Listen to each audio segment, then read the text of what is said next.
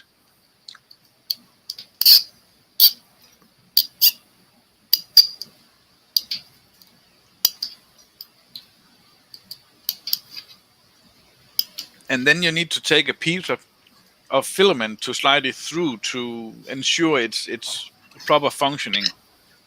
Okay. In case there's any resistance. Oh, sorry. In case of any resistance, release the screw slightly. Yeah, I'm looking for control.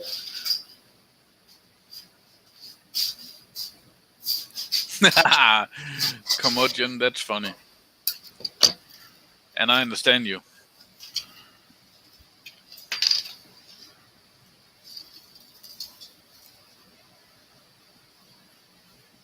Oh, Yep. That looks smooth. Can you hear the click? No, there ain't going to be a click. It's an optical sensor. Oh, okay. It's not mechanical. Well, I think the proper word is optical, but it's not mechanical. It's like I got on my Hypercube. Cool. Okay, then you need to connect it.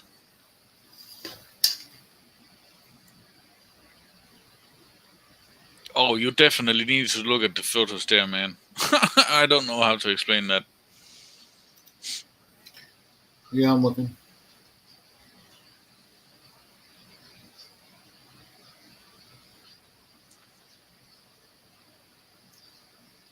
Filament sensor.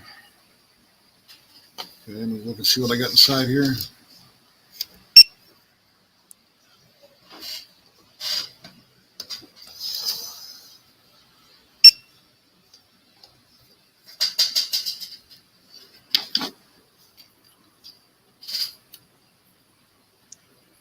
I guess it's the second from left to right. Let's see. Red, white, black.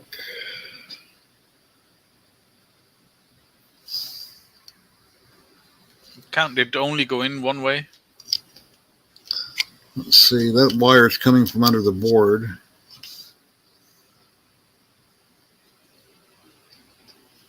Yeah, it looks like it's in the second one. Yeah. Yeah.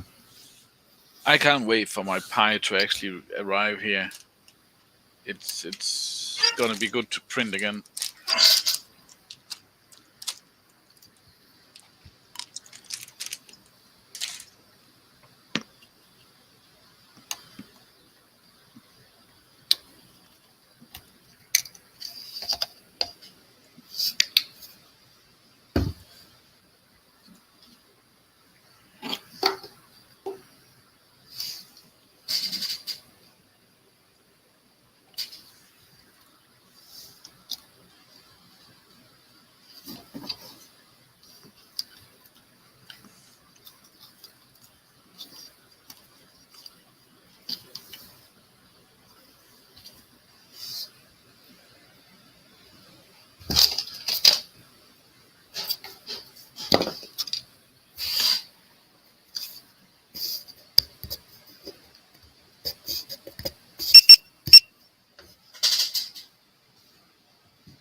Yeah, second one. I'm looking at the other video. Hey, dog.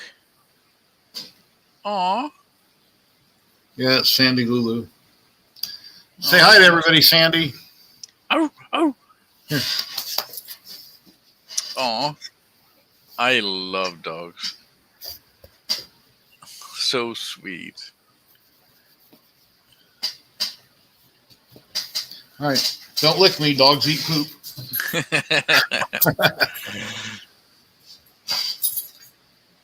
Okay, let's see connections. Try e-stepper. Double check my connections.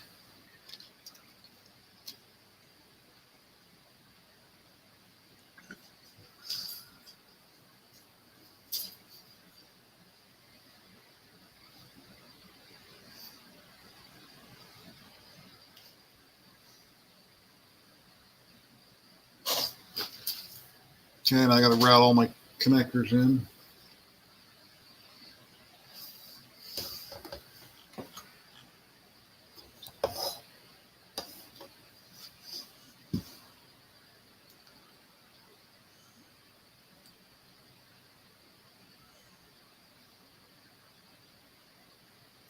And they're all color coded on the paperwork. We've got red, blue, tan, blue, turquoise, and purple, and it has arrows on the board, which is right there. Hard to see, showing where everything goes. So, did you find the E-axis motor cable labeled E? Yeah, I'm just looking at everything, seeing which way I run this wire from.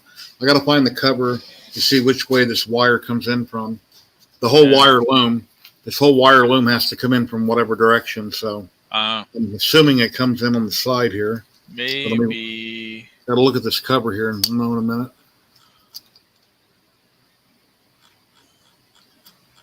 Screw goes in that way. They're coming in from the front. Okay, the wires appear to come. No, that won't work. You can see how they go in step 21. There's a photo there. All right.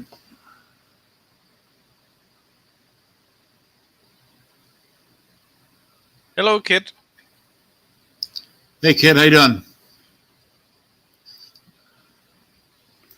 If anybody'd like to drop in, I'll put the link here in the chat. You're welcome to come in and hang out if we know who you are.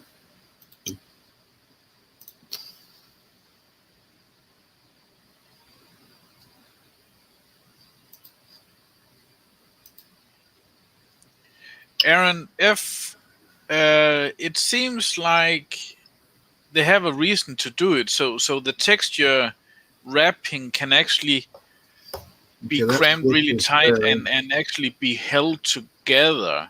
That goes upright for ventilation. Yeah. So. Oh, I see. They come in and it loops around that way. And that one comes in. Okay, that one is in from underneath. Let's see. Where's this other one at? Okay, filament runout sensor comes in on the corner. This one comes in from this side. And the bed heater. Okay, that's the bed heater wires. All right. Okay. So it looks like it's just wire all this stuff up here and I'll be done with that. It's got to get all the plugs wired. Nice.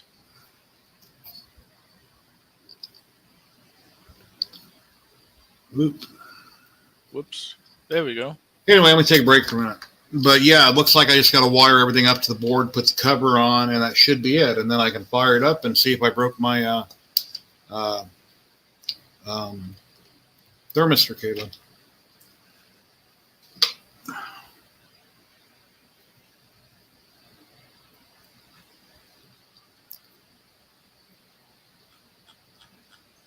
Wow, I've been on for 3 hours and 55 minutes. That's crazy. Yeah. And I started when you were, I think, 1 hour and 15 minutes in, I believe. I joined. That's pretty cool. Let me go over and look at my email for a minute. Okay, I sold something on Etsy for $2.73. So somebody bought a sticker from me. Cool. I'll have to go and get that shipped right out. Not right now, though, but maybe tomorrow, together with mine. I'll send you that. I'm really thankful for that. Was so lucky.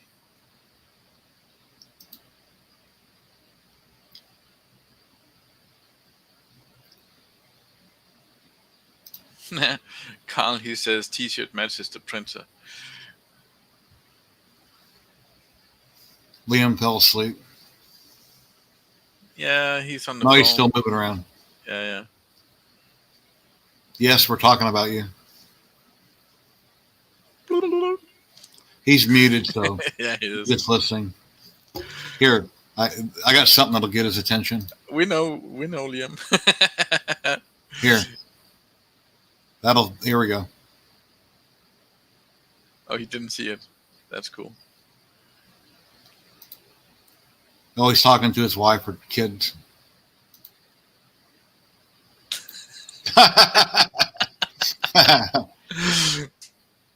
All right.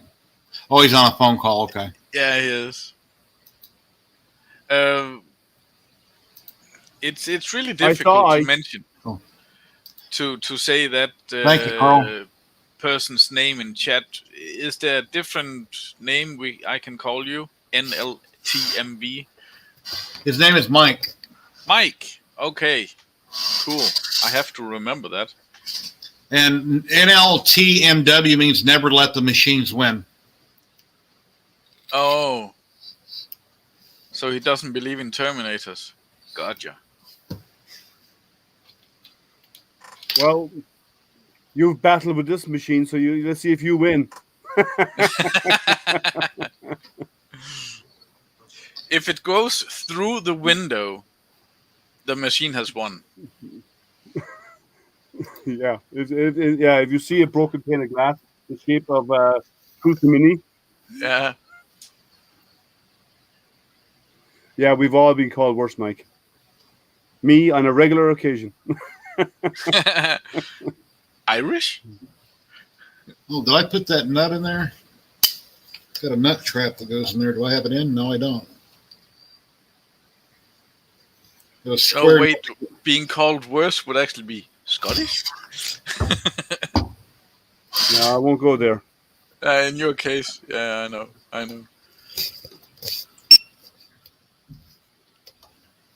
I got to put a nut trap in right here. A nut trap? Yeah, a little flat nut so you can screw into it. Let me get my needle nose or something so I can try to not drop it. I use, for stuff like that, I have a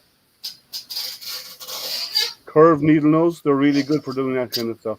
Yeah, they supplied these. Yeah. Okay, put my. Here we go. We got Matt popping in. Maybe. I don't see a video yet. There he is. He's outside. Hey, Matt. Your video is all over the shop, Matt. It's very bumpy. Or frozen. No, it's frozen. I guess we should call spring. They match now. At least brings a video worked a little bit. Yeah. Yeah, that was crazy. She dropped like what, 10 times? Well, that's because she's behind a firewall, and their cell network is rubbish. Not very fast. They don't have 4G, or I don't think they have full 4G. That don't make sense. And they don't have 5G for sure. Well, that don't make sense either. They make almost everything in the world out of China. Why don't they have that? Yeah, but local infrastructure is not as good, and you must also consider that given the population, the amount of pressure on their infrastructure is very high. And also, they didn't get the vaccine yet, probably. A lot of them are getting the vaccine already. I know Spring has got hers. Cool.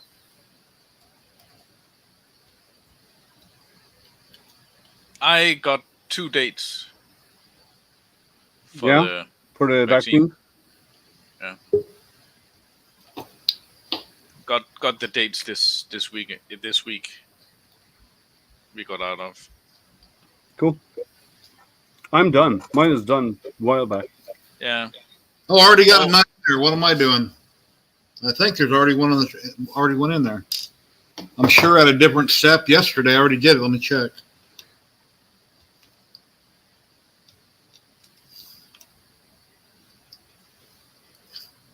Hold on, Matt. There you go. No video. Yeah, there's already a nut trap in there. Yeah. Before covering the electronics, make sure the square nut is correctly positioned in the printed part.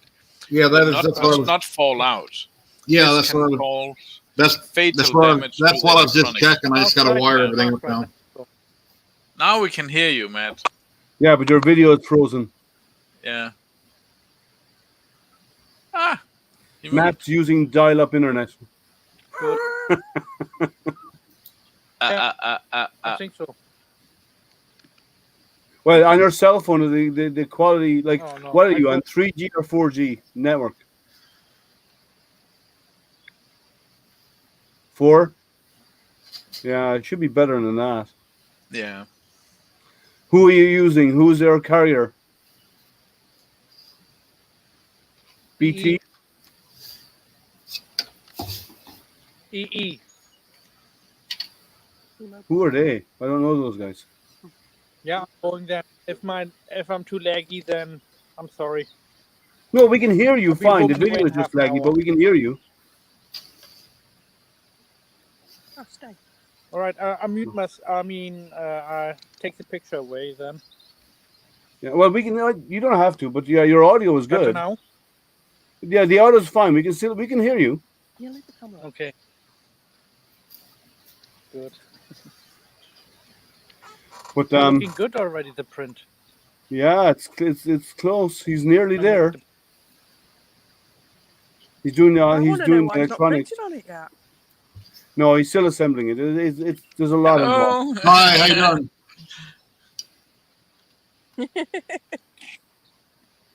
We're okay.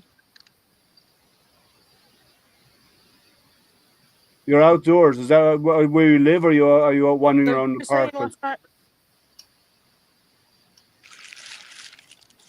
we're eating McDonald's at a picnic bench in the park. Nice. Okay. Looks like you're wearing jackets, so it's not warm there. No, it is UK. No, it's a little bit chilly. It's 32 degrees centigrade here. Yeah, and it is 9:30 in the evening.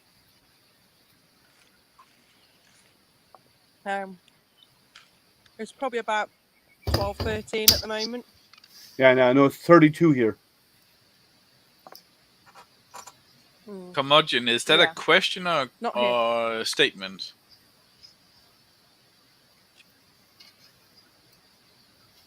DR, well, it's into a question mark, so it's a question. Yeah, DR but will run on an iPad. yeah, DR but will should be the first word to actually be a No, question. no, that's fine. I don't know what you do. DaVinci Resolve. I don't know if it'll run on an iPad. I don't think it will. You can try it, but I think it'll be very laggy. I got DaVinci Resolve on this computer, and it's what is it? I got a Ryzen 7 1800X, 32 gigs of RAM. Yeah, And you need a high-power video I card. haven't locked it up before, and I don't know why. Yeah, but I don't think it'll run on an iPad. I don't think it's powerful. I don't think an iPad's powerful enough to run it. Well, you'll know. Just download it, install it, and try it. Just if it works, save frequently. Carl's calling Matt a romantic.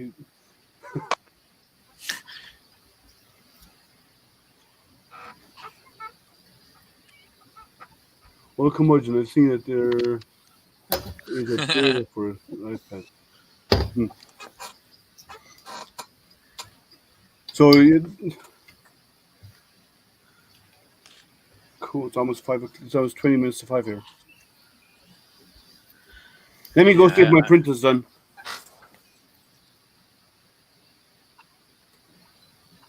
What?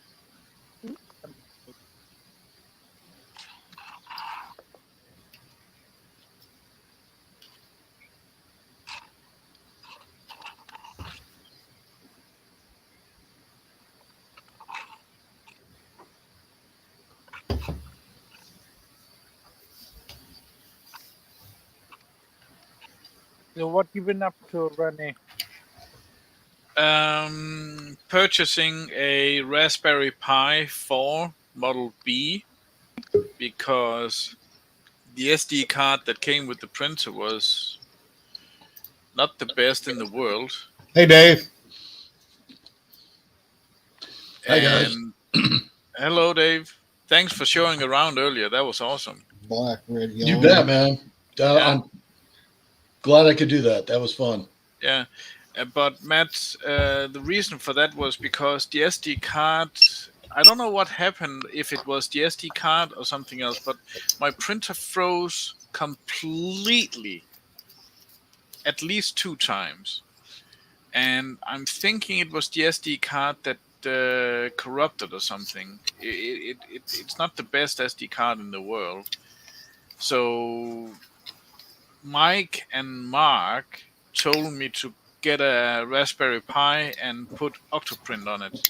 So that's what I'm doing. And I already have a spare webcam. So I think I got the whole thing, including shipment, for less than $100. So it's really not that bad. Plus a 16 gigabyte SD card for the Pi, and yeah, it's such a pain when it happened. I don't want to deal with it. That's why I'm not printing anything right now.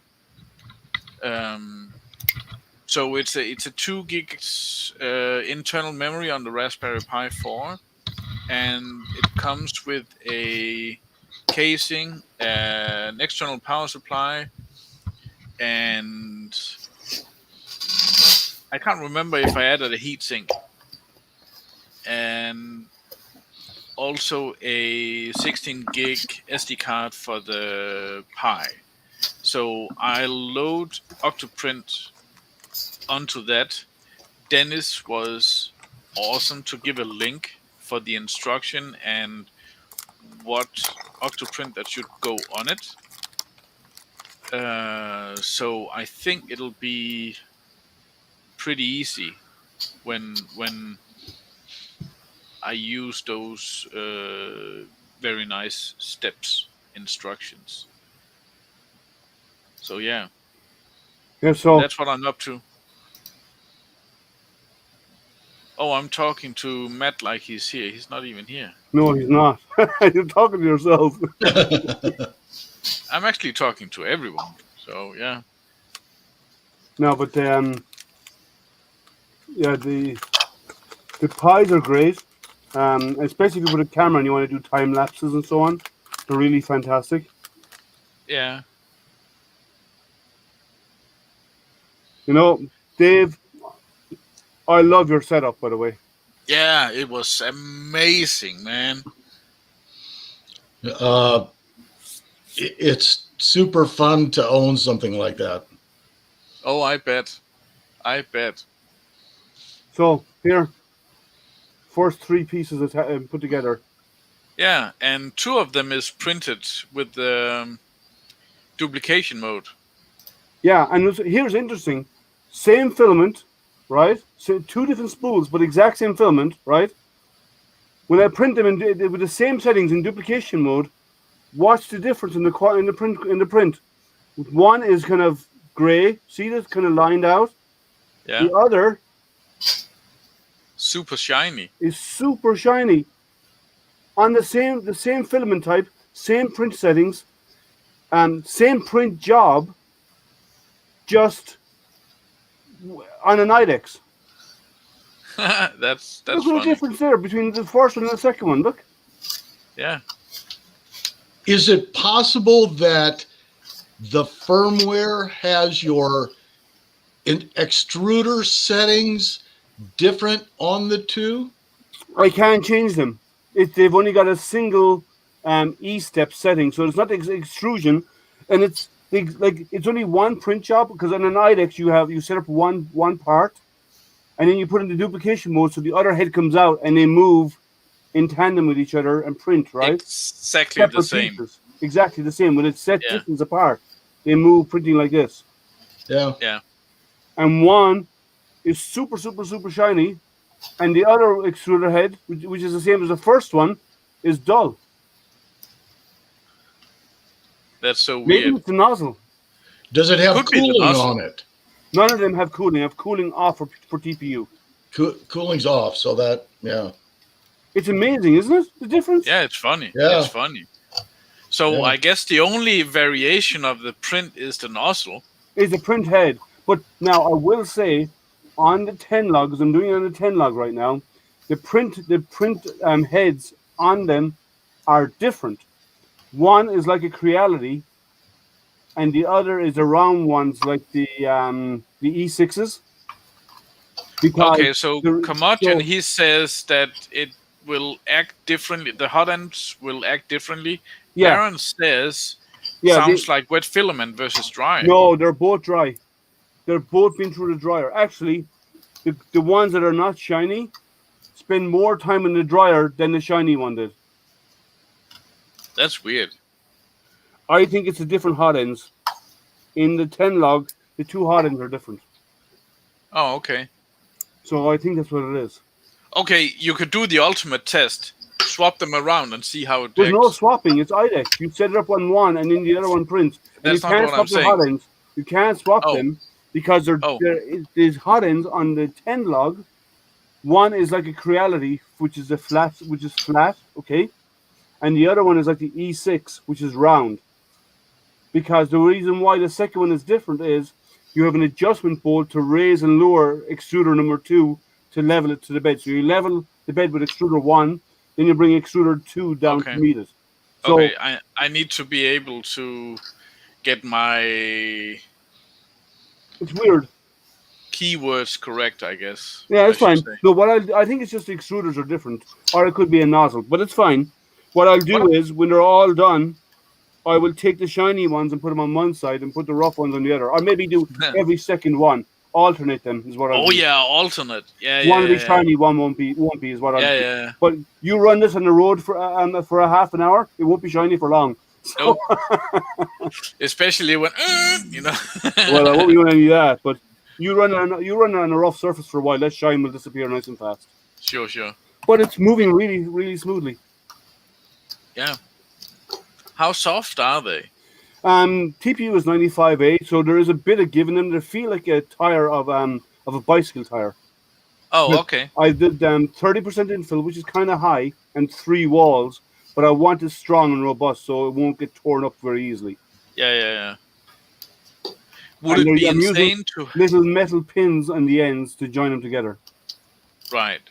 Would it be insane to have a higher infill percentage? You wouldn't need to. I know, but would it be insane? Would It'd it be a last waste. longer? It wouldn't. It would be a waste of material because once you go over 30 or 40%, you're kind of wasting material because you'd be better off just adding more walls, and more walls will give you the strength. You don't need to go very, very high in infill. The only things I did at 100% infill, the only things I did was these parts because they're going to be rubbing against the gear.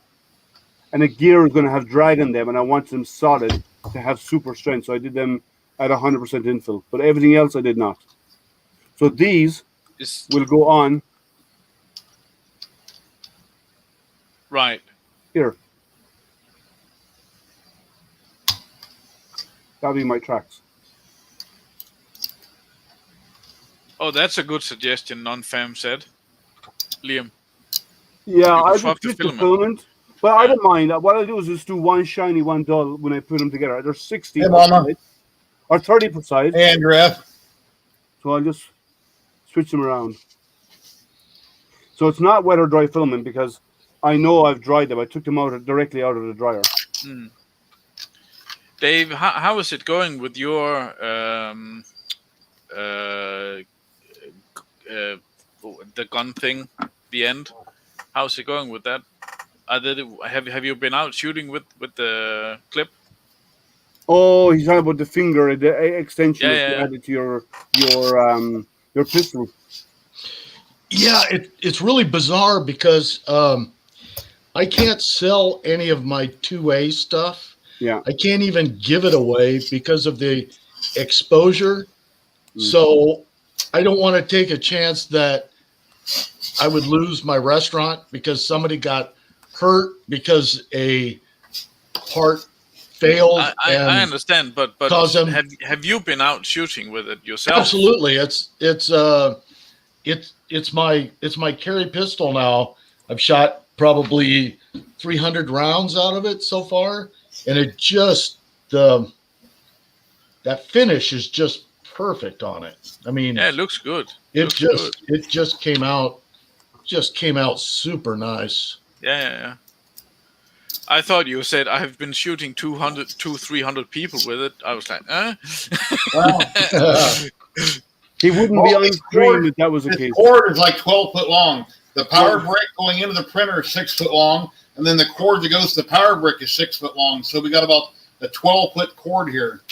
Well, that means it's long enough to hang it out of the ceiling and print it upside down. Yeah. That's will actually called work. reverse resin printing. Well, no, well, you can print on a printer upside down. yeah, because It of will the work. better You heat. can't do it with resin, but you can do it with FDM. You're asking about the orientation. This is the same part, and you can see the finish on it. That's the orientation. That is not a raft. That's actually, I build in a 1 millimeter base so that it would allow me to print it in that orientation. That is the part. Mm. You really can't tell the finish on it, but the finish ended up being super nice on it. Yeah. I need to figure out where all those different zip ties go because I don't have all the zip ties used. But they always give you extra zip ties. As long as the cables are tidy and out of their way, you should be good. Yeah, I'm just checking to see what else I got here. That's just great. Gluing the silver. It looks good, Jerry. That's getting there. Let's see, silver label. These are well designed. Look at that fit. Wow. Yeah. You got to love it when those come together like that. Perfect. It's a spool holder not put together. Stickers. Dave, have you seen the parts for the Sauron print I have made? I have not. Okay, so talk about quality print here. It's supposed to be. That's chainmail. Yeah. So it's supposed to have a nice chainmail finish. Very nice. That's an IDEX printer he's using. Yeah. Oh, really? Nice. Yeah, he's got the Artist D from JG Maker. Needle and alcohol wipe for the bell. You know, I've watched a lot of videos on that Artist D. That's got to be one of my favorite printers. If I would get a IDEX, it would probably be that one. Yeah. Yeah, the Artist D does a good one. Guido does a good one. And Tenlog does one too. I'm using the Tenlog to print these. But because I just happen to have it set up and ready. But they all print really well. The one thing I will say is the Guido and the Tenlog are better at setting E2 level because you level with level 1, bring out E2, and then you have to manually adjust E2 to match, right? But they're easier to do it. But overall build quality, I would say the Artist D is a much more stronger, robust print machine. But they're all good. They all have their positives. Tenlogs, their boards are a bit on the older side. They're not modern, latest and greatest. They could do better. Magnets are really strong. Cool, that's good. So you don't worry about the Curie effect. Yeah, Dave, if you're into Lego, this is a train track, a 90-degree cross-section train track. It's one of the first things I printed. Cool. I don't have an original Lego track with me right here, but this is a track stop end thing. I also printed. Yep. But they go really well together with the original Lego parts. Happy Extruder. Hello, how you doing? So it's really cool. You have to put up Llama's comment, Jerry. It's funny. No, this was a donation. Long over a 3-month period, I got donations because I wanted to be in the Prusa club. So, but yeah, I'm selling all my small printers. Yeah, I'm just keeping the larger ones. We kind of thought that, Jerry. We kind of thought you wanted to get into that club. So then we're gonna say, "Hey, I've got a Prusa," like the Dell guy from Dell Computer years ago. "Hey, dude, I got a Dell." There's a reason you have an orange shirt on during the build, right? Well, for today, yeah, I was gonna wear this yesterday. And I washed it right before the stream, but it's an old dirty work shirt, and it's got like paint and whatever grease here and there. I went ahead and wore it anyway. I've got CR10 blue on. I have a Creality shirt. The nasty blue. Yeah. I have a Creality shirt outside. I never wear it, but I have a Creality t-shirt. So are you done now, Jerry? Yeah, I'm looking for the sticker, and it wants me to put on the printer. Yeah. It doesn't. Take it and stick it to your forehead. After all this work, you deserve it. Yeah, it's Yeah, got the but model number and a barcode and all that stuff on. I'm looking for it. I don't see Yeah. it. Dave, when you go to your restaurant and stuff like that, are you wearing your a uniform for the restaurant, like or do you just go in normally? I go in. I personally go in just like this because I may have to do repair work. So I don't want to be all dressed up. But my staff has to wear black shirt, black pants, and then we have chef coats for all of our chef staff, and then any carving. Like today, there was carving stations and waffle stations. We all have tons of chef coats that they wear. So, but I personally, no, I very rarely have to wear a chef coat, and that's if I have to fill in for somebody. If somebody doesn't show up, and I have to be the prime rib carver. Yeah. And then my arms, my hands, after carving meat for 4 hours is just, oh my God. Yeah, it's brutal to do something that is not. Yeah, it's tough. So, Yeah. I think you're pretty much done, Jerry. Yeah. Yeah, I'm looking to see what else is here. There's a spool holder that I don't have to do right now. Let's see what else. Let me check my. Yeah, I'm looking at it right now. Free check. I got probably the pin to probe would have to be set. Whenever I go to the US, Dave, I definitely want to go by for sure. I absolutely love food, and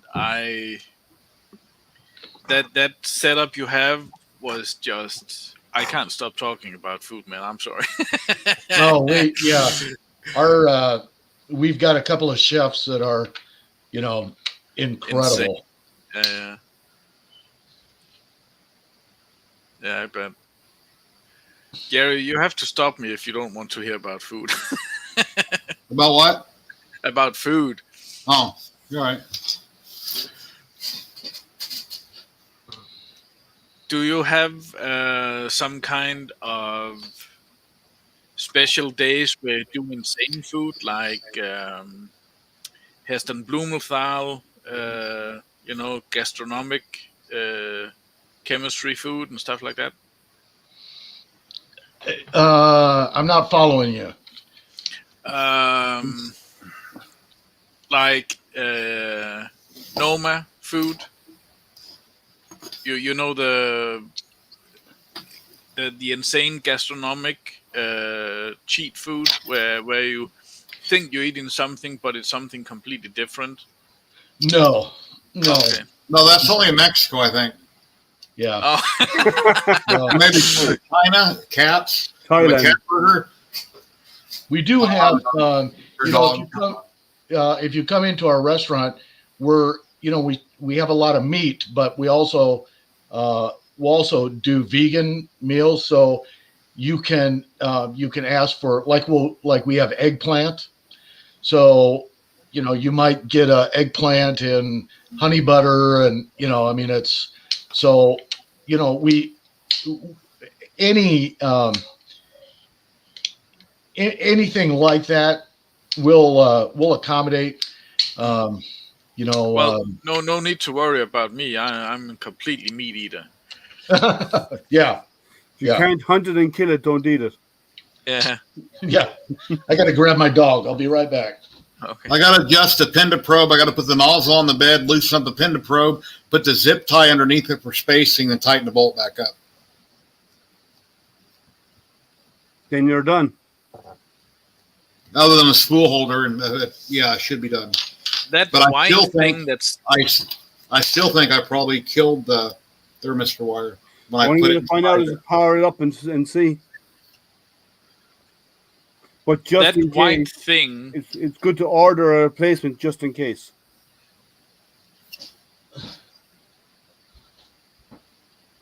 I think he'll be able to do his first print today. He's almost done, besides a small few pieces. Someone's asking, "You're going to get your first print done?" We'll see. You know, dietary restrictions are a really weird thing. You've got people with, peanut allergies, and when Can you're you be liable for that? For absolutely, absolutely. So, and we've had people go into cardiac arrest at the restaurant because of, it's bizarre. I've seen people who have never had an allergy in their life. They develop them, and they go out somewhere to eat, and all of a sudden they have never had the allergy, but you can gain allergies as you get older. Like one person I know, they had eaten shrimp all their lives, and they hadn't eaten it for a while, and they went out to have something to eat, and they had a bad reaction, and in the hospital they were told you're allergic to shrimp, and they never were in their life. Yeah, shellfish is probably the worst allergy on the planet. Yeah, I have it. Yeah, I've heard of people have their legs brought off and fall off eating the wrong kind of seafood. Yeah, no, I can't eat any shellfish. And you know what's kind of interesting is that, we've got the cicadas that are the 17-year cicadas that are out right now. Yeah. Do you sell them? They're considered shellfish. You dip them in chocolate. They're in that family. Yeah. So if you make food out of them, you would have a shellfish allergy. Well, not that I'm going to. I've eaten scorpion, and I've eaten cricket. Scorpion is just crunchy because they're rotten. That's a little bit further away than a zip tie, but crunchy scorpions. It might be okay. I don't know. We'll see. They roast them, and you hold them by the stinger, and you eat them, and you throw away the stinger. Huh. Seriously? Yeah. I'm good. I'm like there's certain I know what I'm allergic to, but I'm not squeamish when it comes to food. There's only one other than what I'm allergic to. There's one food type there's one food I will not eat, and that's balut. Say again. Balut. Balut is an egg that is from the Philippines. That is grown crunchy 1 week before it hatches, and 1 week before it hatches, they cook it. Look, so it's mostly developed inside. Look, we've got yay! So it's mostly developed and chicken inside. It's just 1 week from being hatched, and they cook it and you eat it. And I won't eat that on moral grounds. I won't eat that. It's not because of moral grounds. It's more like it's moral grounds. Yeah, okay. Oh, 1 second. Ready? Call. Here we go.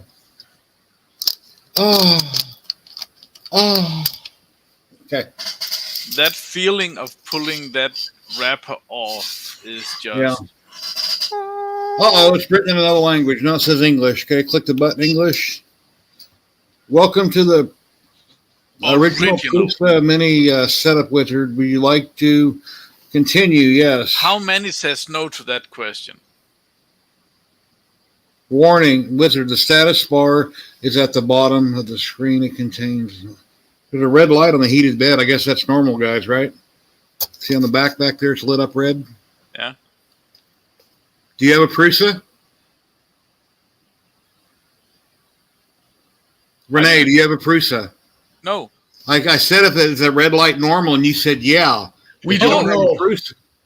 Oh, I thought you asked, have you seen the red light? Yeah, no, now it's flickering. Anybody in chat, is that normal? Yeah, I haven't messed with focusing on my camera. You can see the temp is coming up. The right hand at least, because that was at 23, I think. Chris Travis says, yes, this is normal. Yeah, I can feel a little bit of heat. Mike says yes, too. Okay. Sorry, I misunderstood you, Jerry. I thought you said, have you seen the red light? And then I said yes.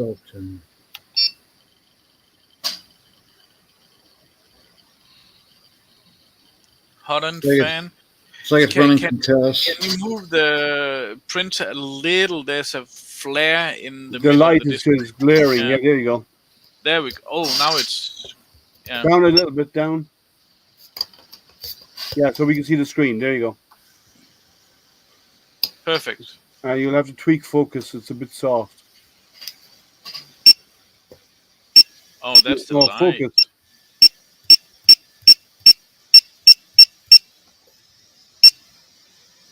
Now kill the light.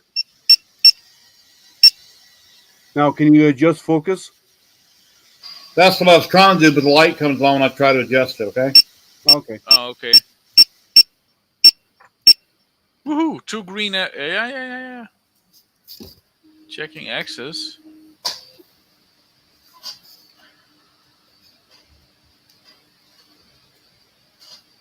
Nice. So that was the stopper. It's ABL. Look at you go, Jer. Sweet. Oh, that is so satisfying. That is. Yeah. Makes me want to go eat my meatball sandwiches in the fridge. But I Why bought at Walmart. does it have to do that so many times? I don't know. Call Prusa. I don't know. Oh, okay. I have no idea. I'm just concerned. I'm worried about that thermistor wire that I try to force in the pin to probe hole. I try to get all those wires in the pin to probe hole, and then I realized I was wrong, so I had to get it back out, and I tweaked them a lot. And like I said, I probably came close to breaking it. You know, I'm wondering if it was going back and forth so many times to see if it was loading up the stepper in case there was a something in there that was an obstruction. Mike, he says no limit switches. Oh, so I guess that's it's using listen the pressure on the motor. I'm listening for it. Yeah, it's using the motor pressure is what it's doing. When it meets resistance, it knows it's at the end. okay. There's no end stop. Some of them do that. Some of the new boards have that ability, and the motor has the ability. What it does, the motor feeds back when it meets resistance, and based on the number setting of the resistance, Heat bed will check. hit the end. Nozzle heater check, preparing. Heater testing. Heat bed heater check, preparing. It's at 82 of 290. It's heating up fairly quick. The bed is at 42C of 100. It's going to crank itself way up for some reason. Gary T says probably checking repeatability. It could be doing PID as well. Why is the head there? I don't know. I've never had a Prusa before. I have no idea why the head's sitting there. Yeah, thermistor must be working. It already would have aired out, I thought. But I would order a replacement just to have one, Jerry. Curmudgeon is saying thermistor is working. Yeah. Did you have a problem with it, Jerry, earlier in the stream? The wires, there's a thing that looks like a clothespin. You bend it open, and I ran the thermistor and the heater wires in where the pin to probe goes, thinking in the picture that's where they went. Once I realized it was wrong, I had to bend that clothespin thing back open to get them out of there because they went in another spot. And by doing that, I tweaked that thermistor wire quite a bit, and it looked to me like it was it's broke. I can see what looks like bare wire right here. Let me show you. It's out of focus, but Well, you can't really see it. I don't know how to do the focus on this damn thing.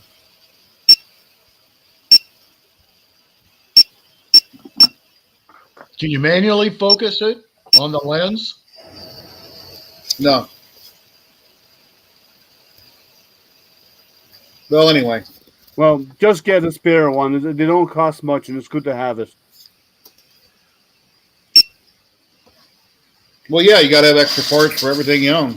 Yeah, if I have a whole like, range of stuff in my those heater cartridges and thermistors are the ones that always go bad. Self-test Self-test failed. So maybe it is the thermistor. Maybe it's finding too much resistance as it heats up.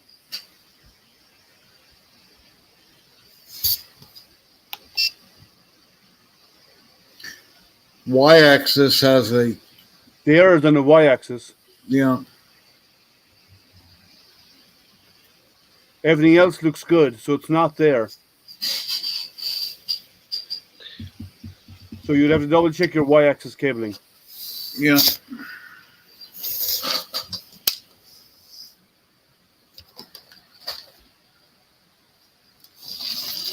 Or at least the thermistor is good.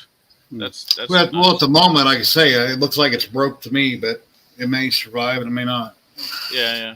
You shouldn't have to tell it the E-steps before every print, Aaron. You should be able to force that into the firmware by connecting to the printer over USB. You can actually should be able to program and save those new E-step settings. When you enter it into firmware using the M commands, I think it's M503.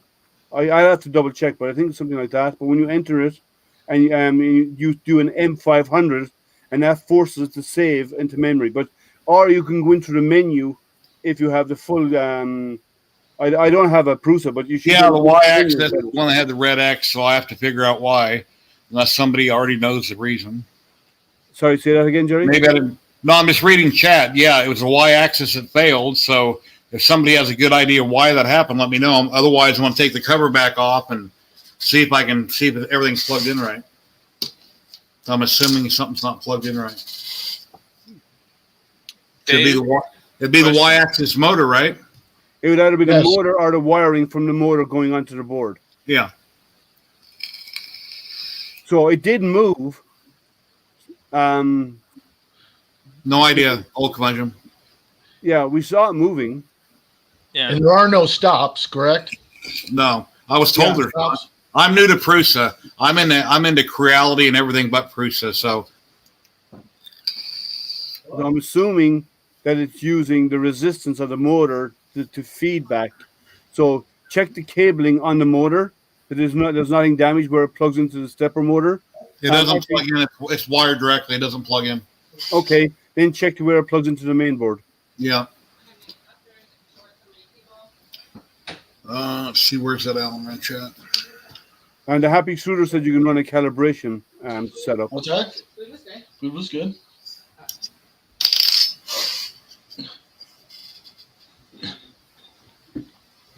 Was that all that bacon? Was that from before, or was that was all fresh? Yeah, you could put it if you can't save it, you could just put it into the G code as a start. So you don't have to do anything manually. It'll be permanently set up.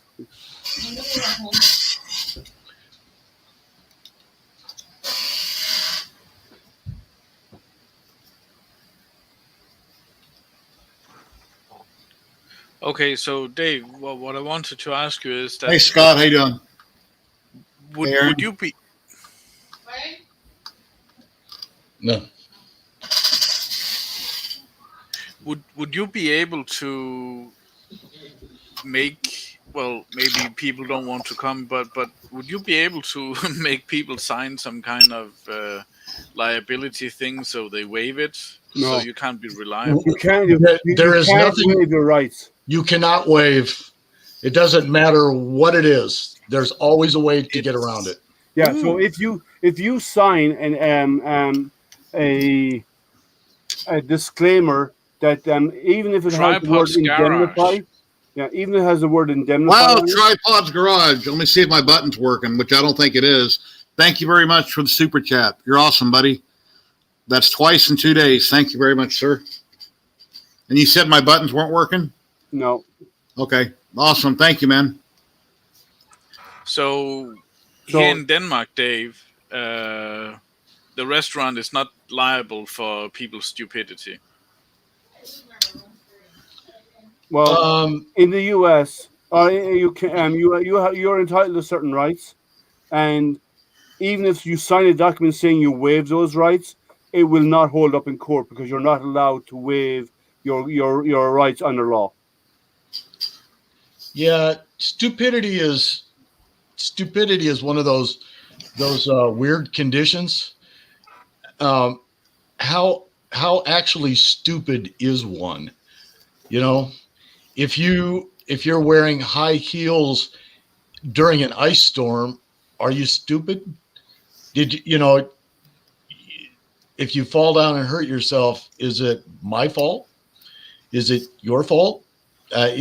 So there is no, and we looked into this very carefully because I had probably $10,000 worth of sales that I could have captured immediately on some of this 2A stuff, and just from people emailing me that they wanted the product, and the liability insurance was over $14K. The way they're wired, this is Z, X, and then Y on the board. I'll have to go back in the paperwork, but on the board from left to right, it's Z, then X, and then Y. And Y doesn't have a little plastic clip on it that says it's Y, but is it in the right way around? Yeah, they only go in one way. They click in. Okay, so it's keyed. Let's see. You got Z, then you got X, and then you got Y. Yeah, but can the cable be reversed for any of them? No. For Y? No, they click in. All right. Well, it looks like it's going green, red, blue. And so each one of them look green, red, blue. Black, he's pointing black, at green, red, blue. Yeah, they're green, black, red, blue. green, red, blue. So it's X. Z is in the first spot to the left on the outside of the printer. And then the next plug is X. And then the third one, which isn't marked, would be Y. Go into the menu and move Y. Let me see what chat says about it. Prusa people. Didn't we see Y move, though? Yeah. We did, but Yeah, the bed moved. But the question is, if I want to make sure there's nothing miswired, because if you go into the menu and you tell Y to move and you can move it, that means it's wired correctly. Okay, I'm going to leave the cover off, plug it back in, and retest it. Yeah. Well, actually, try and just move Y first before you run a test. And the filament sensor, I don't have any filament in it, so I don't think that would have caused it to trip. No. No. It's just there's no filament load, whatever, in the printer.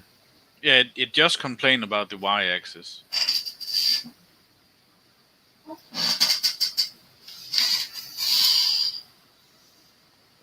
Yeah, Scott, there's only one way to cure stupidity. It's to not make them breed. You can't cure stupidity. Can't be fixed. Trust me, you cannot fix stupidity. The two most abundant things in the universe is hydrogen and human and stupidity. And I'm not really sure about hydrogen.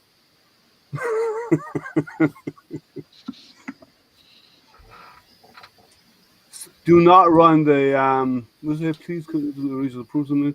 Setup wizard. Would you like to continue? Hit no and see if it. Yes, already.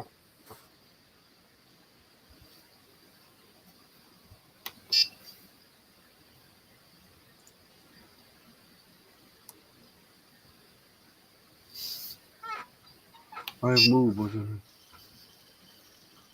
Yeah.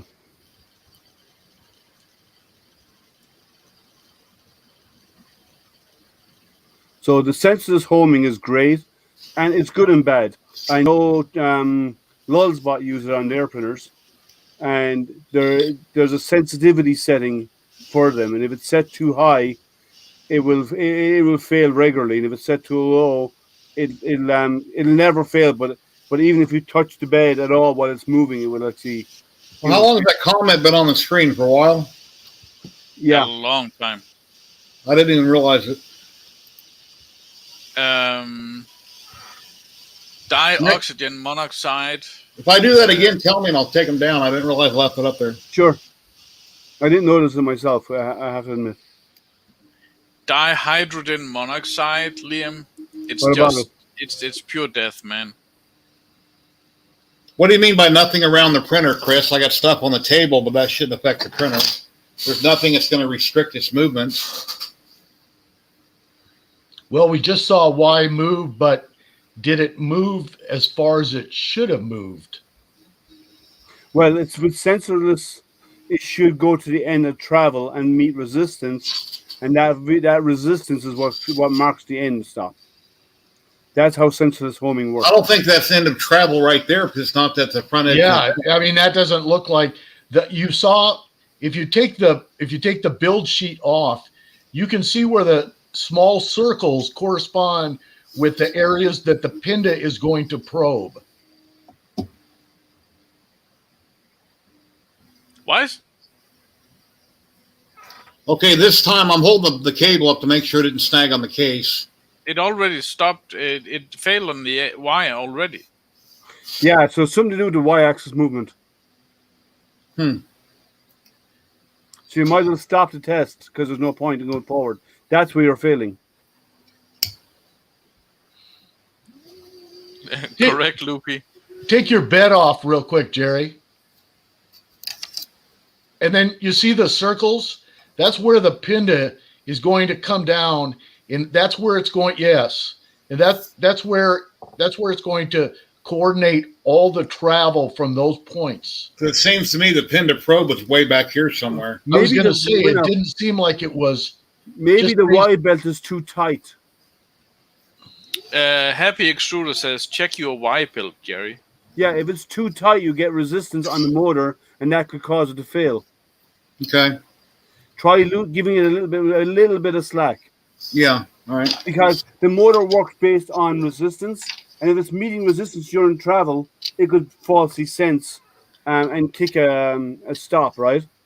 So back it off a little and try it again.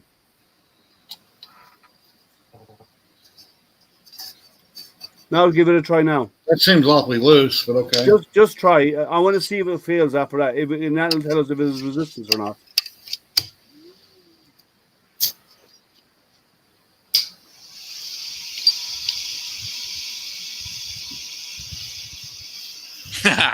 Tripod's Garage says, loop always works.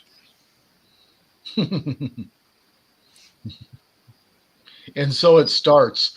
Yeah. Yeah, that belt's pretty loose on that little block thing. Yeah, but let's see what happens. Well, obviously. Dave, I assume you have insurance to help you if in case something does happen? Up to okay. People that are just dropping in, I worked on this for 6 hours yesterday on a live stream, and I started this morning at what time? 9:30? Yeah. Yeah, like at 9:30. Now it's 4:49. So I've been working on this little kit all day. That's literally a kit with a zillion pieces and parts. But it's done now. We're just running into a but I saved $50. And it took 13 weeks to get here instead of 16. So it's a win-win situation, I guess. Well, I wanted to do it for a live stream and build it from scratch to be different. Yeah. I didn't want to just put in 4 bolts. Hey, D-Wit, how you doing? Yeah, you see power. We're doing a test. He's running Does it need to do the test every time it starts? No. You get the option. Just until it clears the first time. Yeah, let's see what happens here now. See if Y. Well, now it moves quickly. So let's see if we get a positive. Well, the pin to probe was in about the same spot, but it isn't what I would consider the edge. But I understand it's got a probe where it's got a probe. Yeah. Matt is back.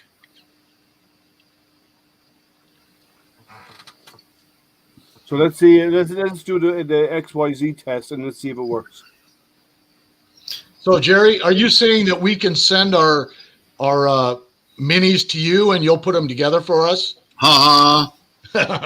No, send it to a veteran that could do this in, I don't know, 3 or 4 hours instead of, whatever it took me. Matt is back in. If we want him in. Oh, I'm sorry, Matt. I didn't see you down there. Thank you for reading that. There you are. Hey, what's going on? Thank you. Yeah, it failed I again. need your fridge. Your fridge is empty now, so I'm sorry. Yeah, failed again. I ate all your gummy bears. I guess we wanted you back in, Matt. Let's see if I can show you here. See, that belt is really loose. But there's something causing the resistance because it works based on resistance. In my opinion, that belt should be tighter. But okay, I just said to Lucy to give it a try. If that didn't do it, maybe you need to tighten it more.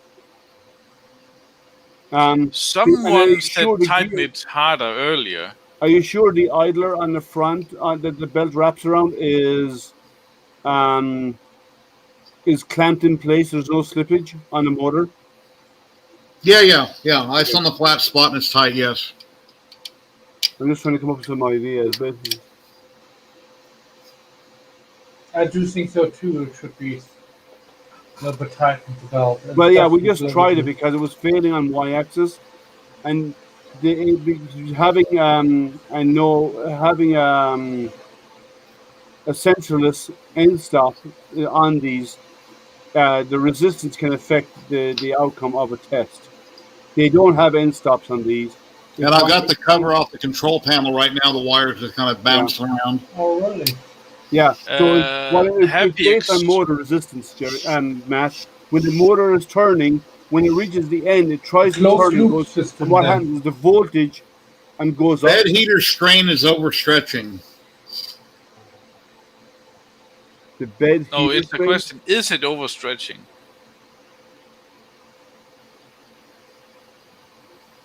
Well, I've got the cover off, so the wires are laying loose. So when the cover is on, the wires are all going in up here. So, and since they're not right now, it's laying down. When it moves forward, I hold it up so it doesn't grab. Yeah, he doesn't seem to be any strain on the cables, he says. No. So let's see if we can do a Y test again. So did you try pushing the bed completely forward with your hand Yeah. when it was off? Mm-hmm. And did you feel any resistance? No, everything seems to be fine. On my knowledge of other printers that I've owned other than a Prusa, everything seemed to be fine. Did you zero them already? No, yeah, that's what it does on its own. It's part of the test. Okay. That's part of the wizard. Yeah. The Y fails when the bed moves forward. It is possible that it is moving too far to the front. Is there a stop that might be out of position? Maybe one of the there's no connectors are stops loose on from the these, Dominic. motors. Yeah, there's no stops. It's sensorless end stops on the Prusas. So it uses the resistance of the motor when it's turning. When it gets to the end and stop, it meets resistance, and that's when it runs into the problem. That's when it senses the extra resistance, and in doing so, it says this is the end. Yeah, the motor. Maybe The the belt is motor too belt. The belt is too long. Hmm. Oh, I like it. Let's see what happens this time. See if it fails for the same reason.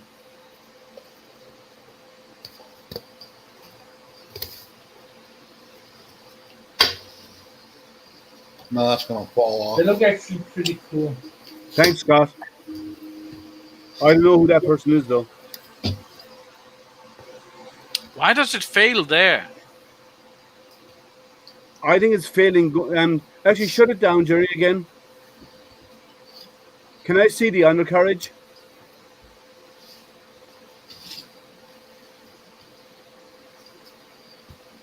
I want to see the way the belts are. There's the little yellow. Oh, there it is, right there for it. I was wondering where that was at. That marks what it is. Yeah. Which says Y on it. And these don't plug in; they're built into the motors.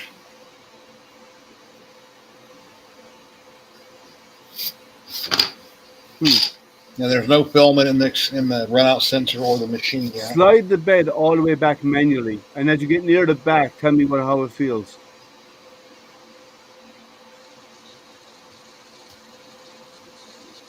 Any stiction back there? Yeah, really faint. It's really slight, like a really slight grab. That could be it. Whatever's causing that could be causing the problem. So have a look to see what could be causing that in there. Well, the front feels the same way. It could be the alignment of the motor for the for the y-axis. So check it. You have a look underneath to make sure the belt is running smoothly down the center. Take your build plate off and see if it lines up with the hole for the round marking for the pinda.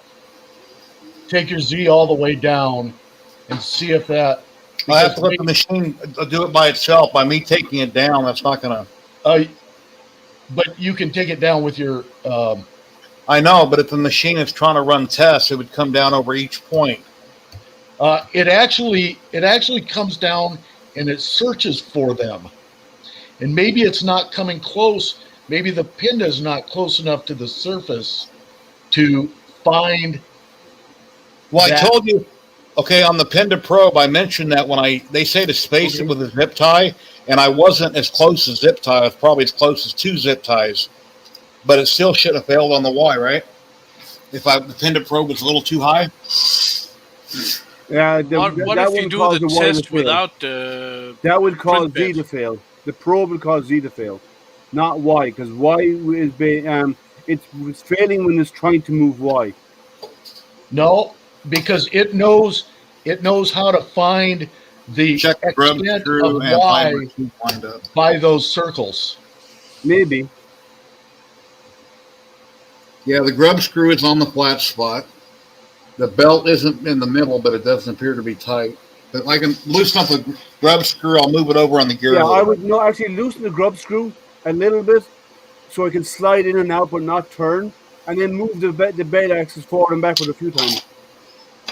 And if the belt is rubbing, could be rubbing on the left side there. That's what I mean. So if you loosen it a little bit so it can slide in and out, by moving it, the bed might pull the pulley into position, and then you tighten it after moving it a few times. Check page 105, Jerry. It's doing the pre-flight check without the print bed.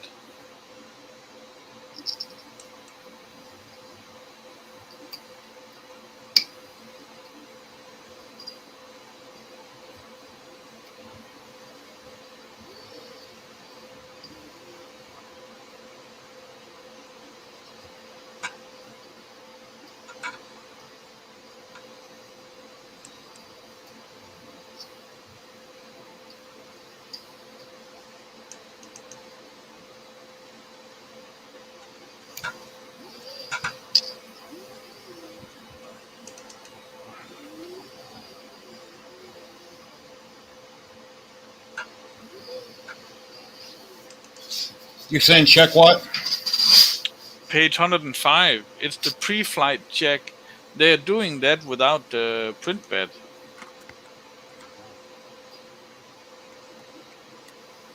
But using your fingers, turn the lead screw and move the entire x-axis up, down. Stop when the hot end touches the heat bed. Avoid bending the heat bed. Release slightly the screw on the minder holder. Which I did that. And they said take a zip tie underneath it, not on the head of the zip tie. Bring the pin to probe down to touch it. Well, when I did that, it has a little bit of flex, so it wasn't tight on the... oh, no, they're saying take off the print bed and do the test without it, because that could be causing part of it as well. That's what Tim is saying. So remove the magnetic bed and leave it off when you're under test. And Mike says you got to be closer than zip tie. Well, I was definitely higher than a zip tie. It wasn't really close. Just take off the magnetic bed and run and let it power up and let it run the test again. Let me readjust the pin to probe again.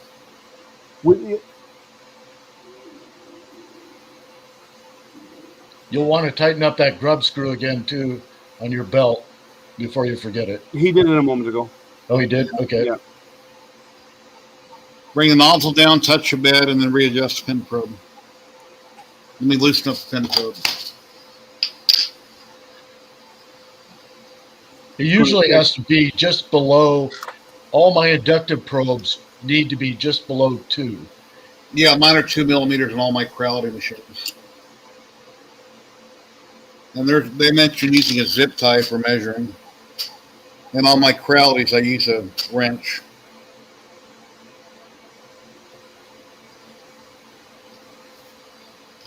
And if I check it with a zip tie instead of the wrench.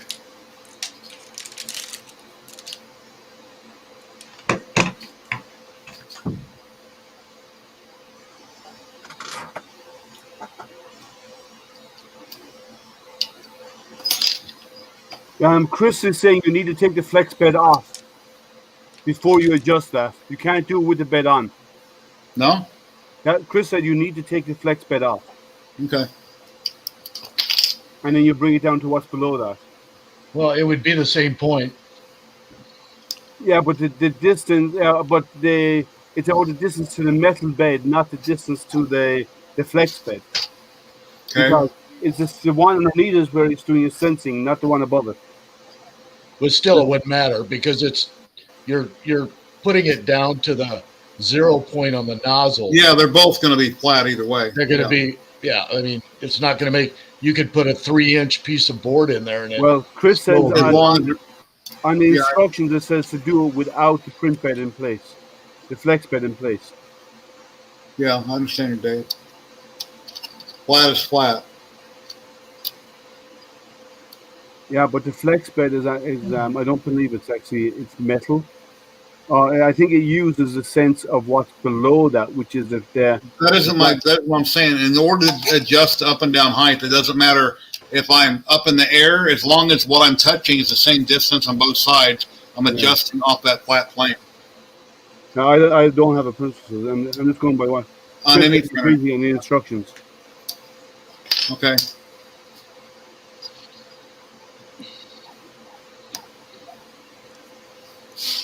Oh, little. Now leave the build plate off of it and try it. That's going to eat. Okay. Then I'll have to redo it because it's auto homing to the plate. All right.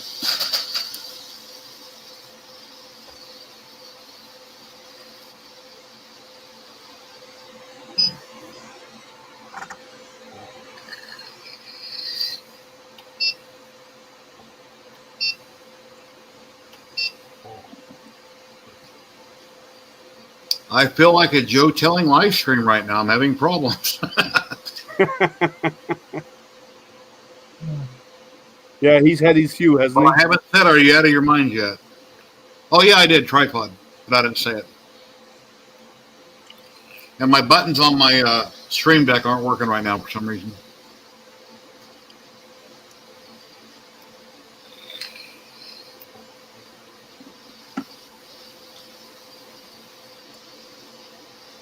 Okay.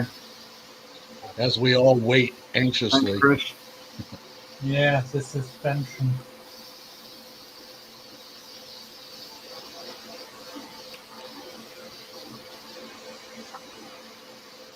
Well, I think that's most exciting thing right now is, Here we go. I think it was a pulley on the y-axis. When I moved it over, I didn't feel any slight drag. So I think it was rubbing on the belt too much. So I think it's going to pass this time when I move the pulley over on the Y a little bit. Yeah. That's why I told you to loosen it so it could move as you move the bed and it will adjust itself.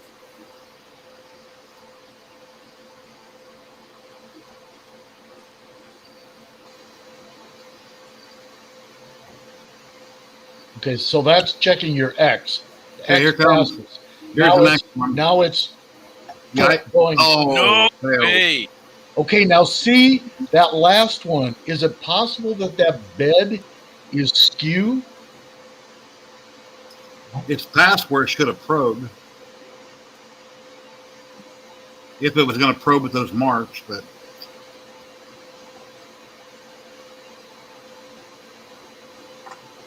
Tripod says lube fixes everything. yeah, they gave me a little pack of lube.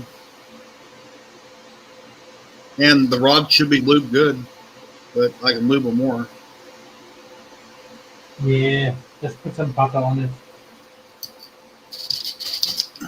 Oh, no, that's alcohol wipe. That's not lube. I got lube here in a little gun, though. Someone mentioned lube earlier. Yeah, I'll lube again. I'll lube it some more.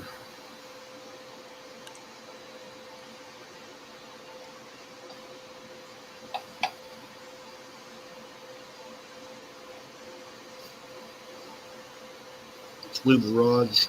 Those bottom bearings are pre-lubed. I packed the other ones.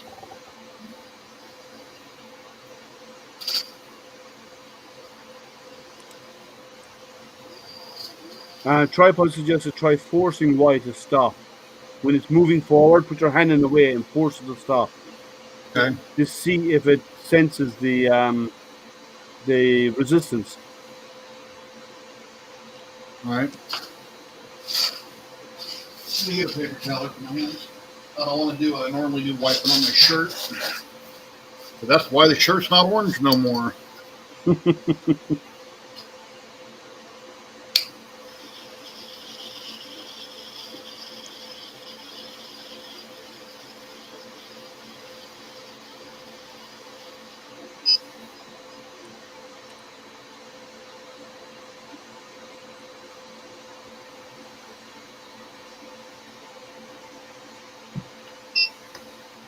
Liam, do you know where the Prusa parts are made? No, I don't have a Prusa at all. So I think they're all made locally. They're all made in he's in Romania, isn't he?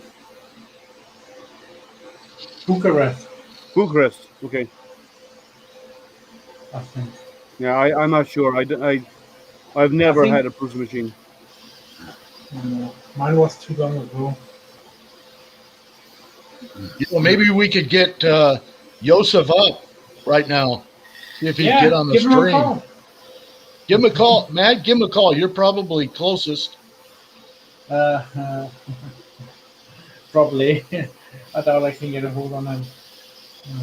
You call, you ping Loyal, because I'm sure Loyal has him on Yeah, speaker. Ron, I can't think of anything I have over tightened.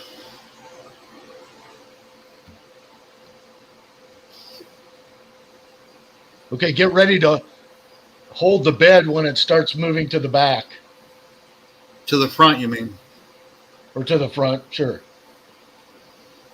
But you shouldn't have to give it much resistance because... No, one finger. This. I'll just leave my hand here, let it run in my hand. And now, ladies and gentlemen, this is where Jerry loses a finger.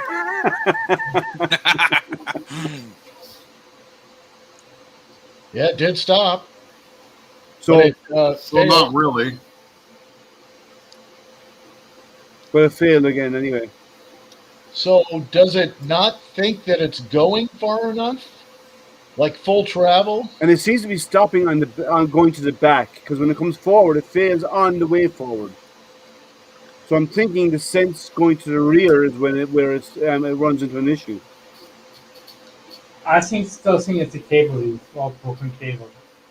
Yeah, that probe, with the bed all the way back as far as you can go, that tender probe would be out here on the edge. I'm trying not to turn the screen on, feeding power backwards. And then back here would be right past the circle all the way forward.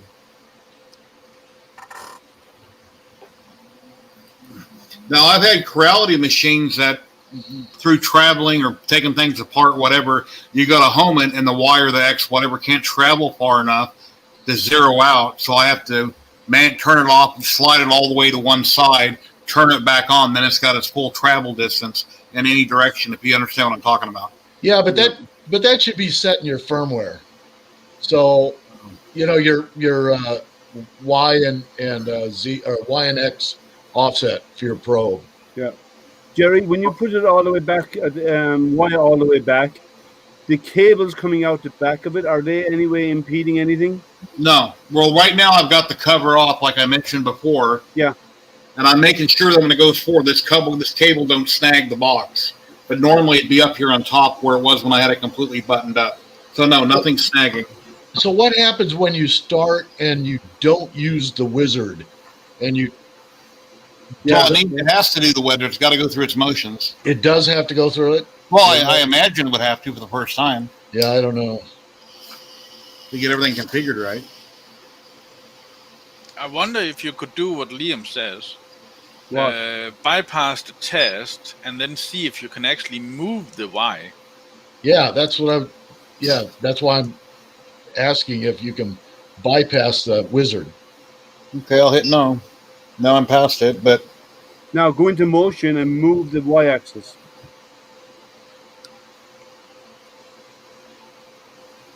Oh, it ain't even touchscreen. Duh. Settings. Move axis. Move Y. All the way forward. spin it. Yeah, I know. Make sure it travels its whole distance. If it don't, then I'll take it there and it'll reset it. Because on my quality machines, this would happen, where I'd go so far it'd stop, and I'd have to make it run to the end. And do it all the way back as well.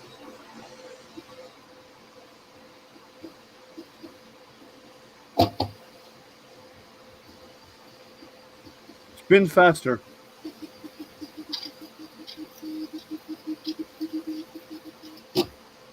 Okay.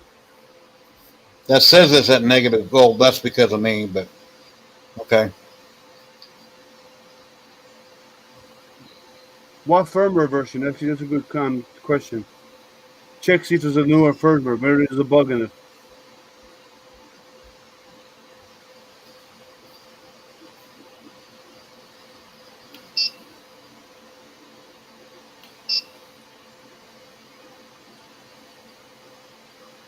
Just home everything, actually. Sorry, I was going to say home it.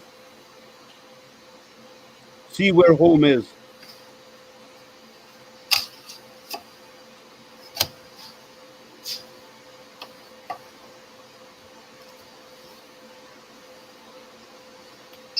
Now, go back to motion and do a home. And do a home Y. Or all axis, either one. I don't see home. In motion, move axis, and there should be a home option in there, no? No. I don't know their menu. Is there a reset in there anywhere? There's a factory reset. I mean, we haven't changed any settings, so can you get the factory reset and see what it does? Yeah, we tried loosening the belt. It made no difference.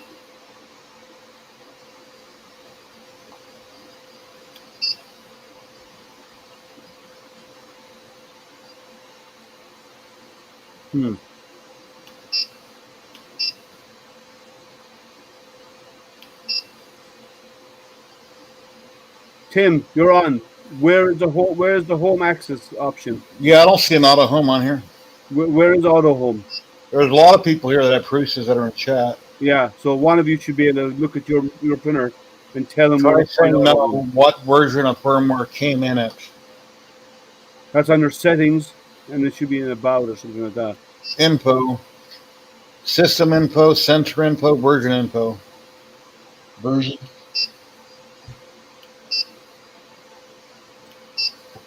Firmware version 4.3.1 plus 2759. And it's got a buddy board version and a bootloader version. Under calibration auto home.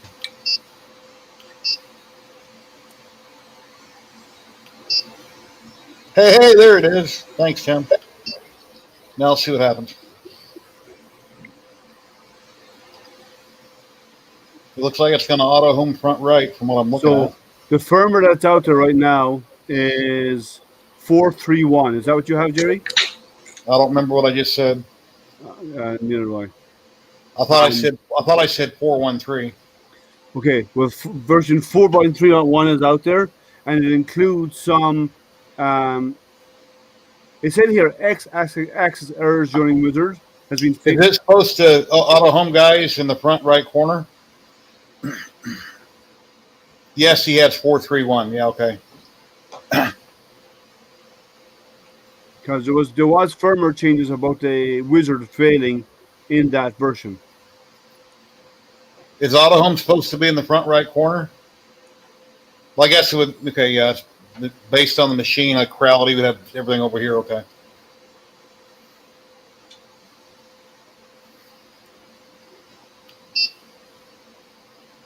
So motion seems to be working. It's just The width is checking.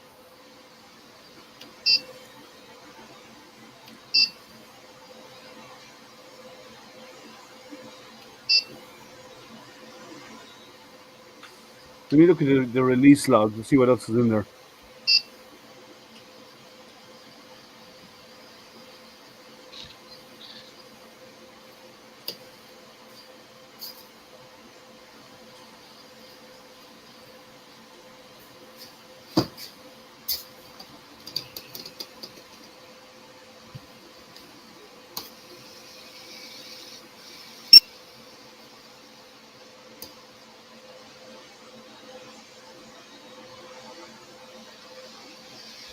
Okay, thank you, Jody.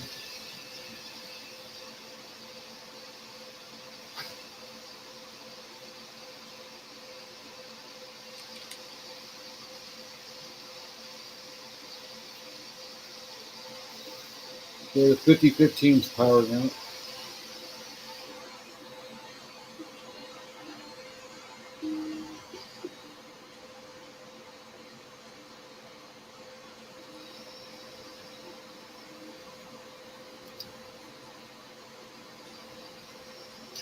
No, it's probably an inch back. It's not at the front edge of the bed. The pin to probe is probably an inch off the plate, inch back. But the nozzle was in the corner. No, I mean where it's probing right now, the first row. Sure. And then it went up and it touched the front. Now it's running all the way to the back, which it failed on. I noticed when it moved back, it didn't go back and touch the back. Correct, Jerry? What? When it moved backwards, it didn't go all the way backwards. It went back and didn't touch the back before it stopped. I don't know. Well, after it did the first row, it came back and bumped the front, and then it went back further.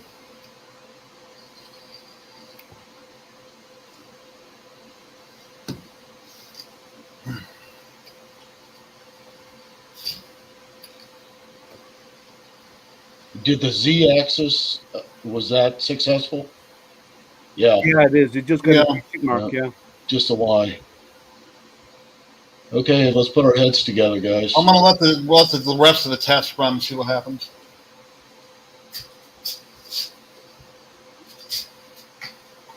Hey, Tim, on this camera, if I get in close, how do I focus? I know it's got the plus and minus button. The light seems to come on when I mess with it, so I can get in closer. Because obviously that's not focused.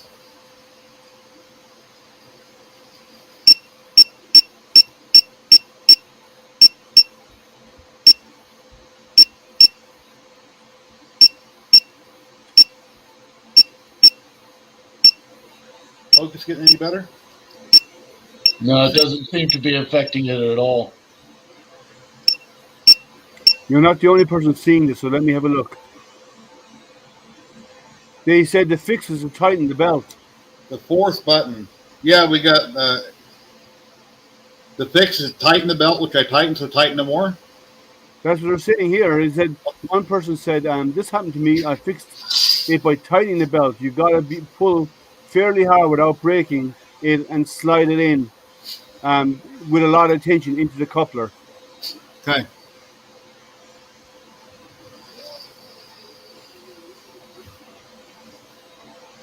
Yeah, the belt seems to be good, but I'll go ahead and give it a tighten some more.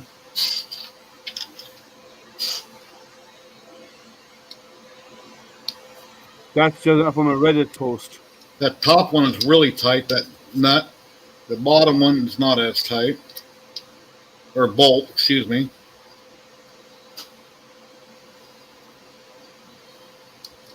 How about the screws that actually hold the bearings in place to the plate?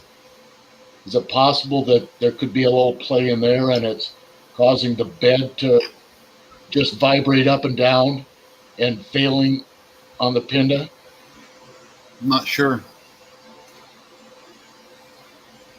It seems like you tighten it really good now. Focus button is a circle with the four corners and a plus sign in the middle top left. Okay, I'll try that again.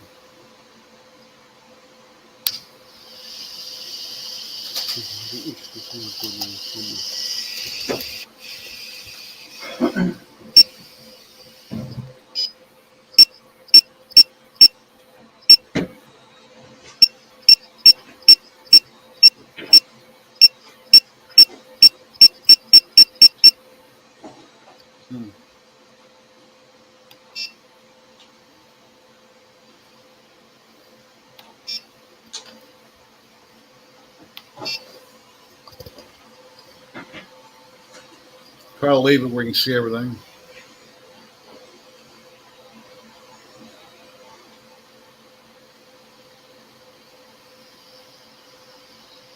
Just push it once. Oh. Okay. and then it might automatically correct itself.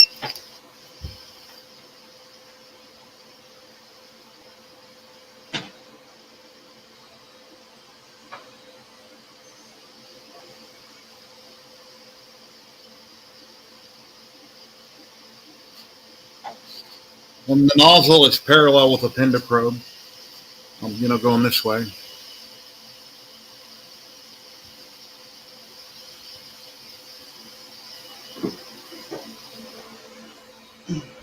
Okay, plus or minus the brightness of the light. All right. Thanks, Tim.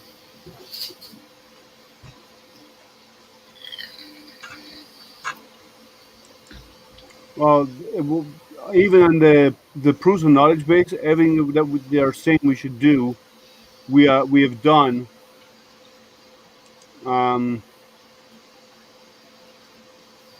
Their recommendations are like move the axis by hand, make sure everything's clear, which is done. Make sure the pulleys are secure on the Y and the X motor shaft, but on the it's failing on Y. So let's see this time. Failed again. If the failure happened, then okay, that's nothing to do with this because it's the Z-axis. And that Penda probe is on the very back, right in front of those two bolts that stick up to stop the plate. It's right on the back line, basically, almost. Huh. Yeah, Yoav said that the bed should be in front and the nozzle on the back, going by the video, but I don't think that should make a difference.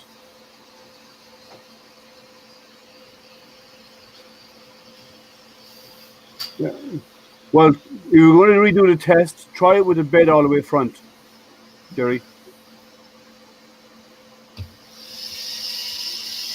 Okay. Yeah, that's what Yoav said. He said that's the way Jan, the videos of no, bed forward. Bring the bed all the way forward. And then start the test with it already there? Start the test there, yeah. It shouldn't matter where it's at. I agree, but Yoav said that's the way it was set up with Prusa when he did the demo. Okay. All right. But when whatever the works. X started, it moved the bed all the way back. Yeah, but that's I have an issue where the carriage was not square to the bed. Grab the machine square and check the bed relative to the Z-bars. Oh, yeah, use a set. Now, remember, I checked this. We can't see me. I remember when I checked this bar here being that way, but I haven't checked the down here at all. Yeah, give it a try. Well, let's go ahead and let it do its thing one more time here. Yeah.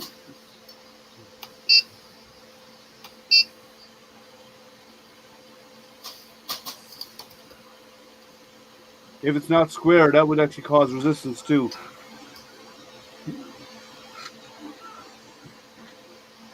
I don't see how it could be tweaked since those are molded parts that those, Yeah, but what you can do is you can loosen the way it's bolted onto the extrusion, square it, and then tighten them up again. Yeah, and it's not teeter-totter or anything with the feet on it.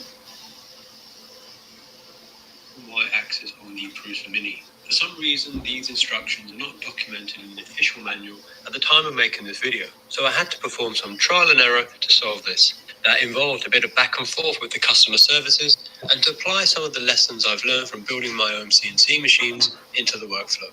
So here goes. You should begin by following the official calibration instructions, including adjusting the belt tensioning and the XZ axis skew correction.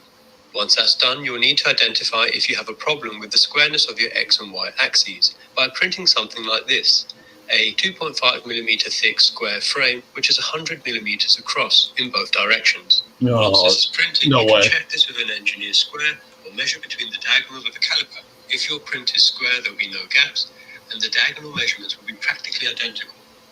But in my case, while the sides which follow the Y-axis were parallel with the markings on the bed, the top and bottom of the print, the X-axis. It could be the squareness then of it. But a lot of these in the process.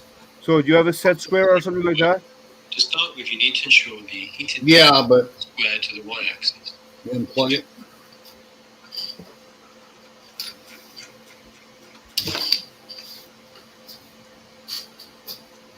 I don't think it's the Z-axis. I think if it's causing resistance, It could be the two rails. It could be the way they're attached. It could be skewed a little bit, so they're actually one is tilted and creating more resistance than the other, and that could cause it. When it's all pressed together, I don't see how that could be an issue. But I can loosen up all the screws, let it sit flat on the table, and retighten it. No, get a set square. When use a set square to make sure it's square, and check both of them against the plastic molding. All right, got one on here.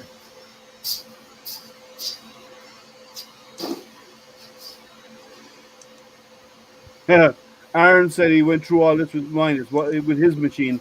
That's why he's selling it. Okay.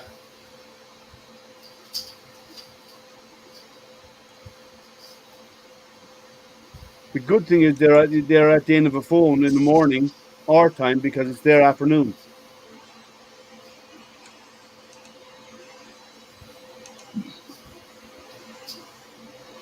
But it's behind the Greenwich line. So is it yesterday or today? No.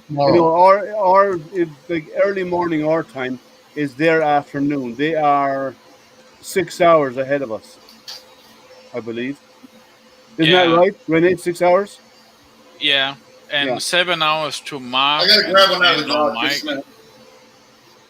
And I can't remember. I think I'm 9 hours apart from Jerry, if I remember correctly. Well, for Jerry now, it's 3 in the afternoon. Yeah, and it's tomorrow for me now. No, it's today for you. It's tomorrow for us.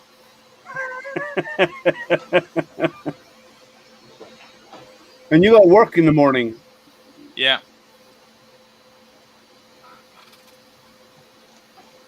What time is it? What date is it your place? It's still June. It's still Sunday here. 6/6. Yeah, and that's why I'm saying it's tomorrow for me. No, it's not, because you're there, so it's today for you, but it happens to be tomorrow for us. Because it's Monday morning for you, it's still Sunday for us. Yeah. So I'm right. It's not tomorrow for you, because if it was tomorrow for you... but I'm saying it's tomorrow for me, for you guys.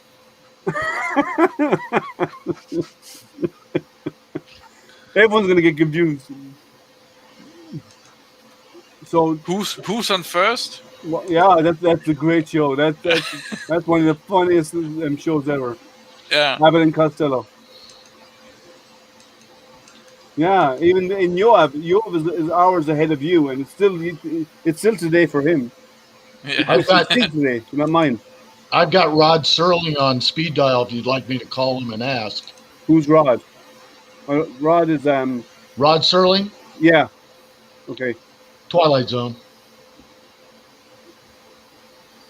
Well, we're in the Twilight Zone when it comes to this conversation. He's dead. Yeah. So you can call through the grave, man. That's an amazing phone you got. Well, Kenny is dead too. Who? Kenny. He dies in every episode except one. Which one didn't he die in? I forgot. I just remember he didn't die in one of them. You killed Kenny. Who said that? Me. That's perfect. That was perfect. I killed Kenny. And that was Renee. They do have 24/7 support. Prusa does it through their website, I believe. anyway, I better go sleep. Yeah. You have a good Today, night. tomorrow, whatever time it is, people need Because to it's sleep. tomorrow. Yeah, exactly. It's tomorrow for us, yeah. It's tomorrow today. It's tomorrow, right now. Wow, this conversation is going downhill really fast. Oh, extensial, or what is it's called? Excelsior. That is the phrase of the great Marvel Marvelist. The StreamYard link, I can't. Anyway, I don't have a any. good one. It's at the top of YouTube. You go to the very top of YouTube chat. It's actually a pinned message up there. I hope you get it working soon, Jerry. Yep, hopefully. Yeah, I hope so. Are you taking off? Yeah, it's midnight here now. Yeah, and Mike was going to join us. Here's the link right here. All right. Where's all these magic Prusa guys? Yeah, they all disappear. One of them's coming in right now. We have to give them a hard time. Come on. And of course, this framing square is too big, and it's hitting one of the bearings, so I can't square the... You have a part you printed that's 90-degree angle. Any part that's small enough to fit there.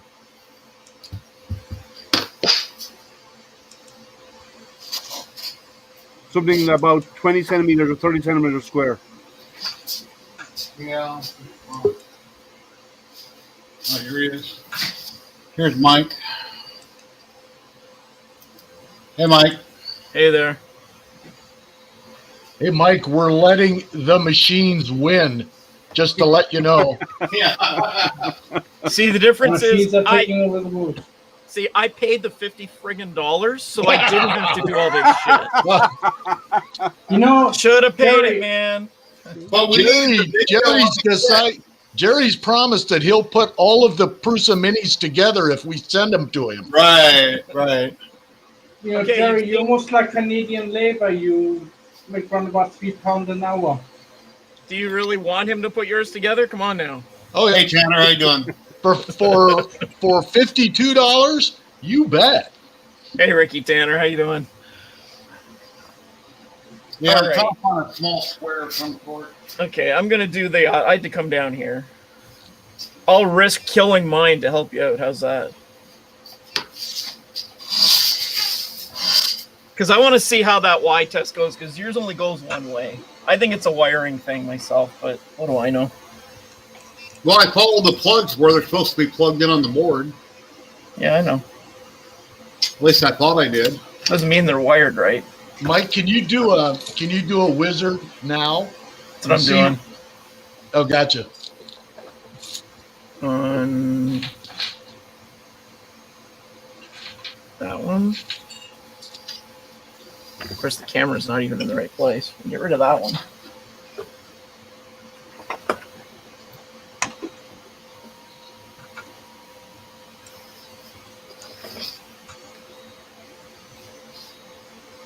So you're starting your wizard, okay. Yeah, Tanner, I've got this Prusa mini kit they just came out with from Prusa. Took 13 weeks to get it. I saved $50. I streamed for 6 hours yesterday, and I started streaming at 9:30 this morning, and I just got it built, but I'm having a problem with the Y homing. And it was more than 2 plugs and 4 bolts. Yeah, 200 plugs and 4,000 bolts and about 80 parts. Okay, it goes full left, X. Yeah, that's couple of times. And it's back like an inch from the front, yeah. Yeah, a couple of times. Now, when it goes back on Y, tell me if it goes all the way back or if it's... Yep. Well, it's already at the back almost now. Almost all the way. There it goes, all the way to the back. So it touches the back? Yep. Then it comes all the way to the front. Okay, well, mine's staying at the back. Then it goes all the way to the front. Okay, mine's staying at the back. Okay. Yeah, it's a... Okay, first of all, are we 100% sure that you got all the motors in the right spots? Because they are all labeled, right? Yeah. Okay. And you got the wiring going in the right spots on the buddy board, even though they're not in an XYZ order? Yes, that kind of threw me for a loop when I started wiring. Yeah, I forget how it goes, but I know they're not XYZ. I'll reread the directions that are on them, which one's Yeah, which. just double check that. And then I would just reach out to Prusa Chat. They're 24/7. They've got people in North America that work for them. Yeah, I've chatted with them. I was waiting for it to come. In the first spot left on the outside of the frame, I got Z, and then I got X, and then I got Y. And then the last plug is open. But it's actually moving the Y in the correct direction. So it gets to the back and stops. It ain't going back and forth, back and forth. Yeah, like so it does it the first time it checks it, that first motion, it fails. Yeah. Let's see here. No, it's not fixed, Yoav. That's Mike's machine. Yeah. Not Switch Jerry's. back to Jerry's. There we go. Okay, so do yours and let's see what yours does different. Because yours doesn't do the Y back and forth, right? It just goes to the back and then gets stuck. It goes one way and then it says F this and fails. Yeah. Yeah, it fails. After going back, it fails when Y is about halfway forward again. That's when it marks it as failed. So I have a feeling it's failing on the way back, and if your axis is not, if the rails are not linear, are not parallel, it'll meet resistance on the way back, and that could cause it to fail. Is what I'm thinking.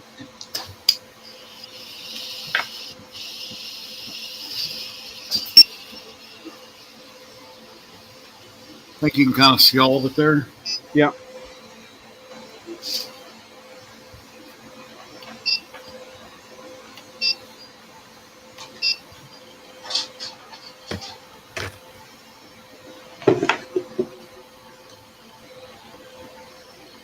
I'm just going to check my print while you're doing that.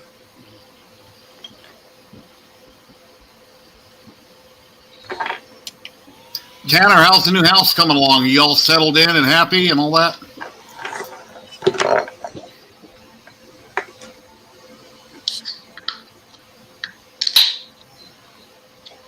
Jerry, I really like this stream.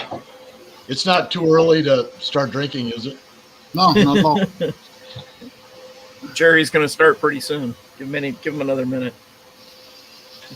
Yeah, I streamed yesterday. I stood for 6 hours, the whole stream. I didn't sit down once, and by the time I quit, my back was hurting, my feet were killing me from standing because I'm retired and I don't stand like I used to.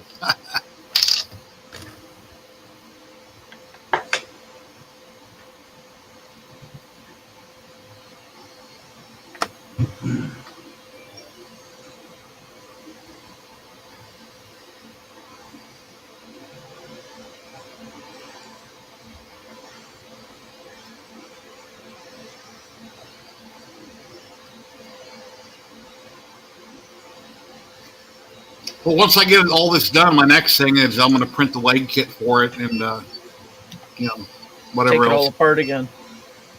Yeah, pretty much. Okay, so it goes to the. Did it go to the front first, or does it just go straight to the back? It went to the front first. It probed twice on the bed. Now it goes straight up, and I had that error.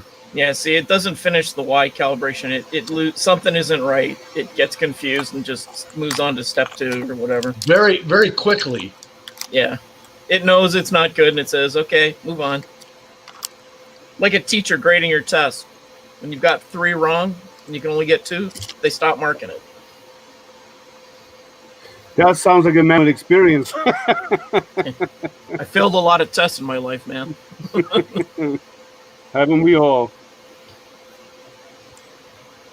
I've had that fan on the floor blowing on my face all day, and I feel like I got a bloodshot eye out of it. Probably got windburn.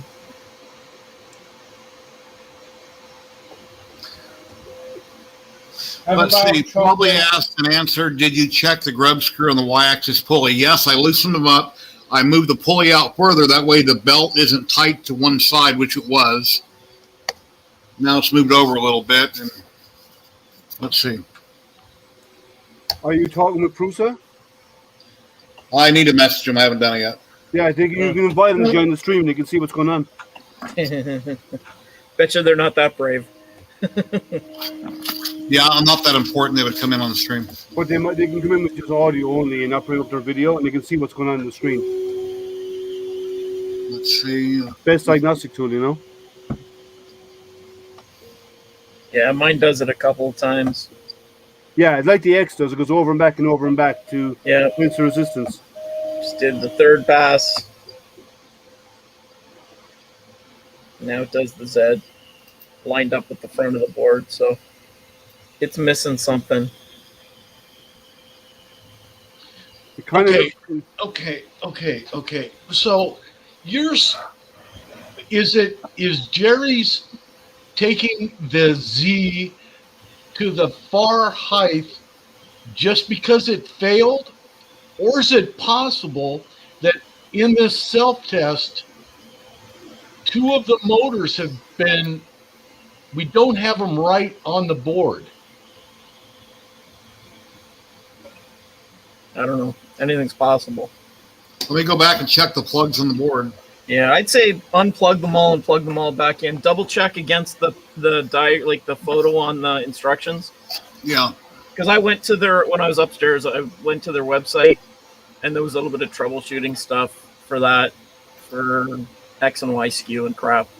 And it had a nice overhead view with all the wires pulled back out of the way to show which ones went where. So, but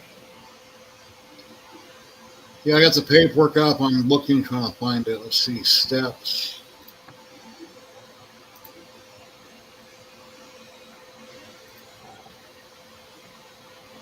hold on, I got another one. I'll just go grab it.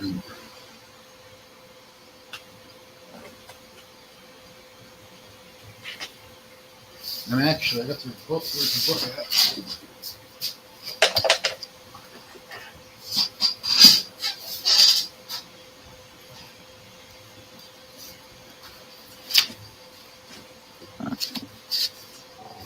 Yeah, great. Got a spider.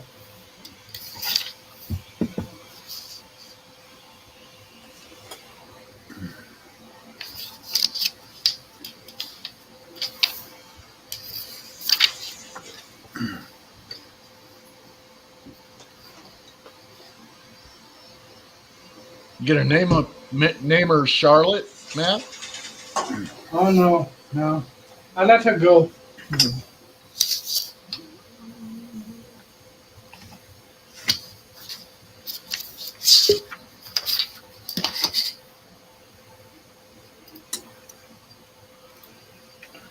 How's it going? You're a glutton for punishment, Jerry. I would have thought you had a nice break from yesterday first. Yeah. Attack this Well, again. it's just having an issue, so. Yeah, I started this morning at what, like 9:30 or something? Yeah. Things progress better without Jason and myself interrupting and giving you a hard time all the time. Oh, it's okay. Liam's the mark of sanity in the channel. After Liam left, it all went pear-shaped yesterday. Mark of sanity? Man, Yeah. you got low standards. You did not see what went on yesterday after you left, Liam. It was, Yeah, no, I had enough to deal with on my own, with my own channel, with the astronomy one. It kept things jovial, I must admit, though. Yeah. Very, very Yeah. jovial. Yeah. And It it stopped didn't Jerry matter getting what crap. the problems were. It was No. all Tim's fault. Yeah. Okay, hold on a second. Hey, Jerry, Yeah. did you say that one of the connectors is empty in that row inside the case? Yeah, the last one. Fourth one over. It's not in mine.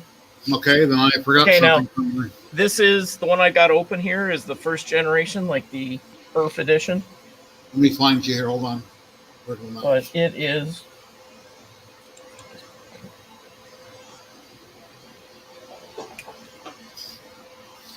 Yeah, the extruder goes into the fourth one. Well, that's what I would thought went in there, but I don't remember seeing a wire for the extruder. Well, you better have one somewhere, pal. Well, you know what? Hey, you know what? Guess what? I'm here. I gotta let you guys see me. Hold on. Where am I at? Right here. What's going on with my camera? See, that camera's not, is not showing. There you go. Hey guys, guess what? Hi, I'm Jerry, and I'm a jackass. The extruder plug isn't connected. When I dug down in here with that mess of wires, I found it. And I did mention for quite a while that the fourth one had nothing in it. And yeah, XYZ extruder. Even though they're in a different order, I'm an idiot.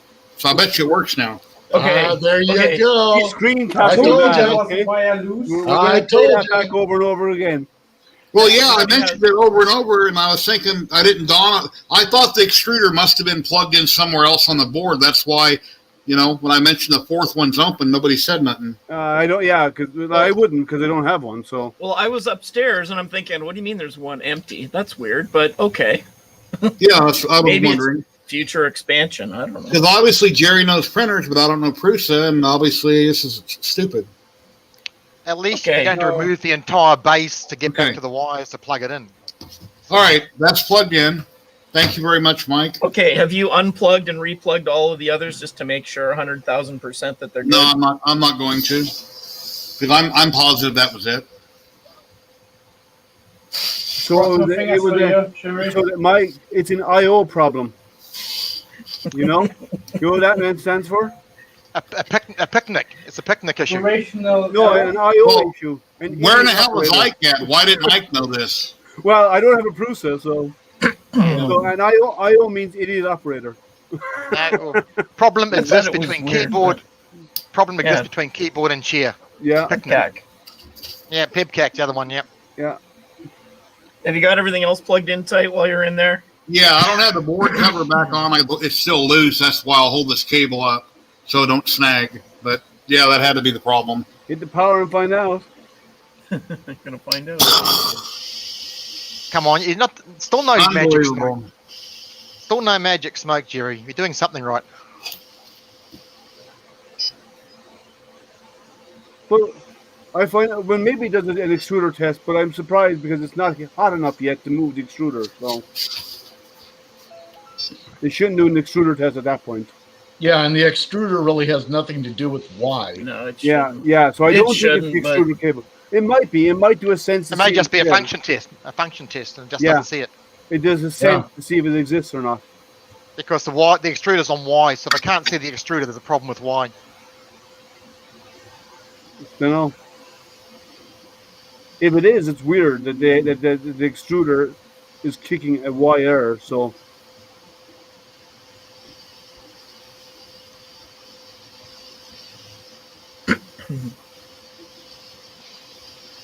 Wow.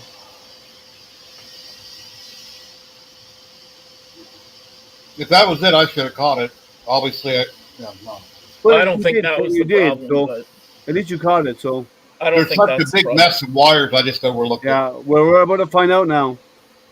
It would be bad though. Yeah, it failed again. It would be bad if you were on support with. No, with it didn't Prusa. fail yet because it's only putting the bed forward for the X-axis to move. Sorry, I'm watching NASCAR on the left. It's kind of drawing my attention. No offense, Jerry, but you know. This is not moving as fast as NASCAR. You're not moving 200 miles an hour, so you're going Is to really love my NASCAR where attention. they at in Vegas? Not yet. Or have they already been there? NASCAR's got a better chance of letting out the blue Because smoke. I don't know. When NASCAR is here in Vegas, I can walk up my front door and I can hear them. I'm sure you can. Hey, Mike, did you watch Indy? No. You didn't watch Indy? I can't. I'm too cheap. I cut the cord 2 years ago. I don't get network TV anymore. I got mine way before that. I lived 20 years. Here we go. Fail. No. Failed. Failed again. Now, check your cables again. Unplug them all. And this time, make sure you plug in the extruder. Yeah. I would say unplug and replug all those connectors just to make sure. So that when they ask you that, you can say yes. And actually look at the connectors to make sure none of the connectors inside are damaged in those. Yeah. They check only the use pins. the pin connectors. Yeah. So check the pin outs. Mike, can you tell us how what the orientation is? Is it X, Y, Z, E, or is it? It's Z, X, Y, E. Yeah, ZX. Yeah. ZXYE is how I got it. ZXYE on mine. Yeah.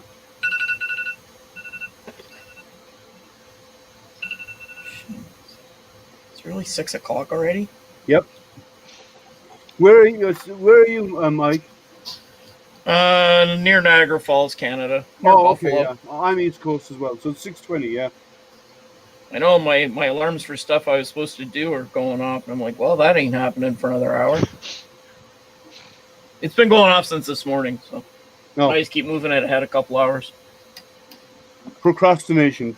It's my superpower. Good man. When I get my second vaccine, I'm gonna be awesome at it. In July.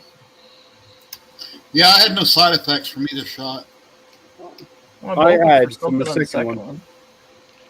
I've only had the first one, but I definitely had flu symptoms the next day, chills and muscle aches. Yeah, That I had lasted them the day. First one didn't bother me. Second one kicked my butt for a day. Well, no comment. What do you get in the US though? You get a choice. What you just get Moderna or Pfizer? No, or... it depends on where you Well, I go. went to Walmart and I got Moderna. Yeah. Yeah, it varies I depending on where both you of go. mine. I got the bad one. Yeah, I got AstraZeneca as well, so I don't get my second shot for another 10 weeks before I get my second shot. Yeah. Oh, wow, that's a long way. It's 3 months. AstraZeneca is 3 months, 12 weeks Yeah. before you get your second shot. Pfizer and Moderna is 3 weeks, 3 to 4 weeks. Yeah. Or not Yeah. even that, 3 weeks. Yeah, 3 weeks usually. Pfizer's 3, Moderna's 4. Yeah. I'm hoping that because they stopped doing the AstraZeneca here, that I hope that by July 2nd they have some fresh stuff for me. So at So you least. start all over again. No, they'll just give us something else. They'll give us Pfizer or something instead. But Well, the AstraZeneca is still fine. I mean, the numbers of shots globally versus the number of cases of the issues supposedly with the clotting is so small. You have more chance of being hit by a meteor. Oh, Tim's second shot is tomorrow. that started hitting the news the day before I went to get mine. How do you think I felt? Very happy. Yeah. Well, the thing is, anything is better than nothing, right? So. Well, unless it kills you, that wasn't really my goal. You know. Well. I suppose if you're going to get it, better go quick. Curing kills you, so. Yeah. Now my Then kids go will be through the happy. whole lingering issue with heart problems, heart muscle damage, lung damage, and everything else. So anything's better than that. Yeah. Oh no. Do yours get covered by your health care over there in the US, or do you have to pay for it? I'm in Canada. Yeah, it's all covered here. I can't get the Z to unplug.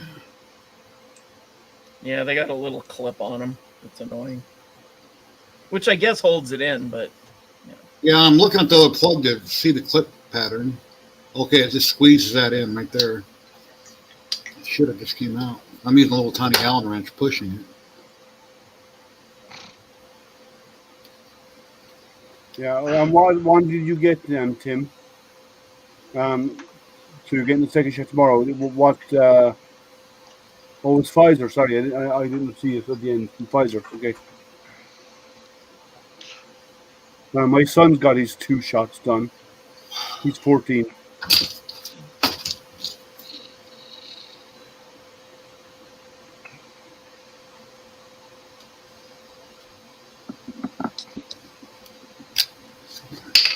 Finally.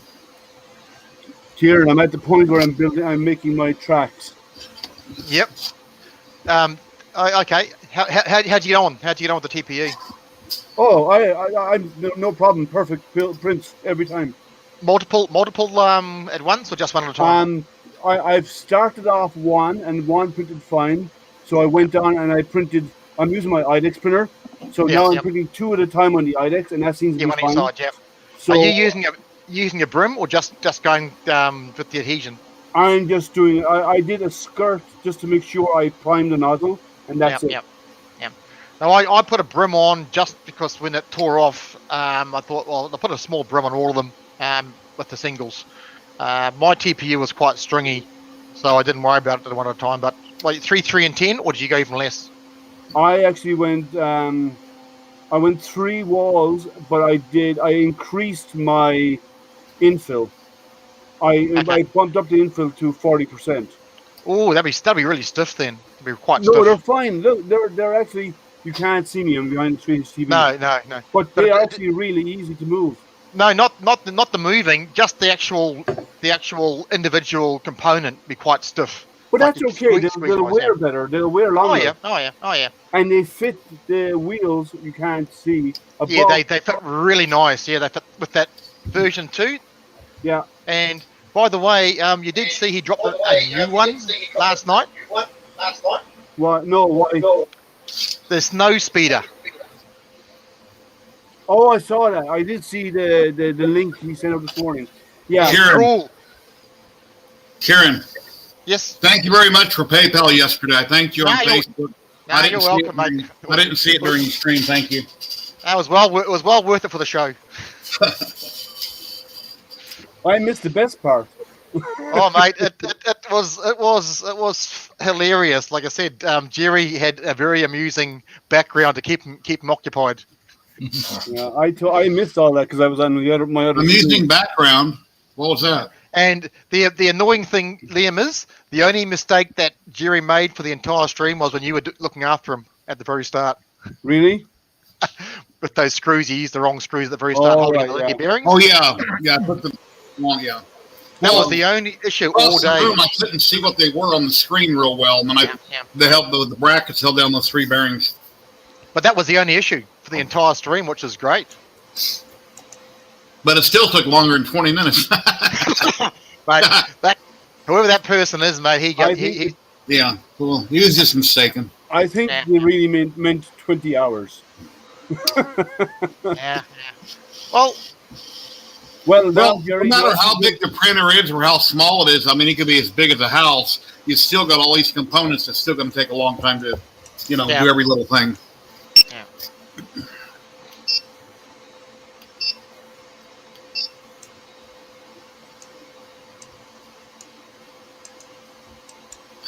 Dominic, let me take a look. But, stupid question, but you don't have to throw a piece of filament in that filament sensor, do you? Well, under normal circumstances, you would. You shouldn't have to on this, but I can grab a piece and put in it. Because I would throw an air on the... But that would fail for E, though. That wouldn't fail for... No, I totally get you, but, maybe there's some kind of a self-test in there that... Yeah, the custom firmware in there, the same thing about the extruder. It may have some custom firmware for where it fails the alarms, Possibly. And, hey, the funny thing is on an IDEX, if you're putting it on an IDEX and you're only putting it with one extruder, you need to have filament in both filament runout sensors, because if you don't, it'll fail for filament runout. Okay. So I threw it in late. You know, you have to populate both.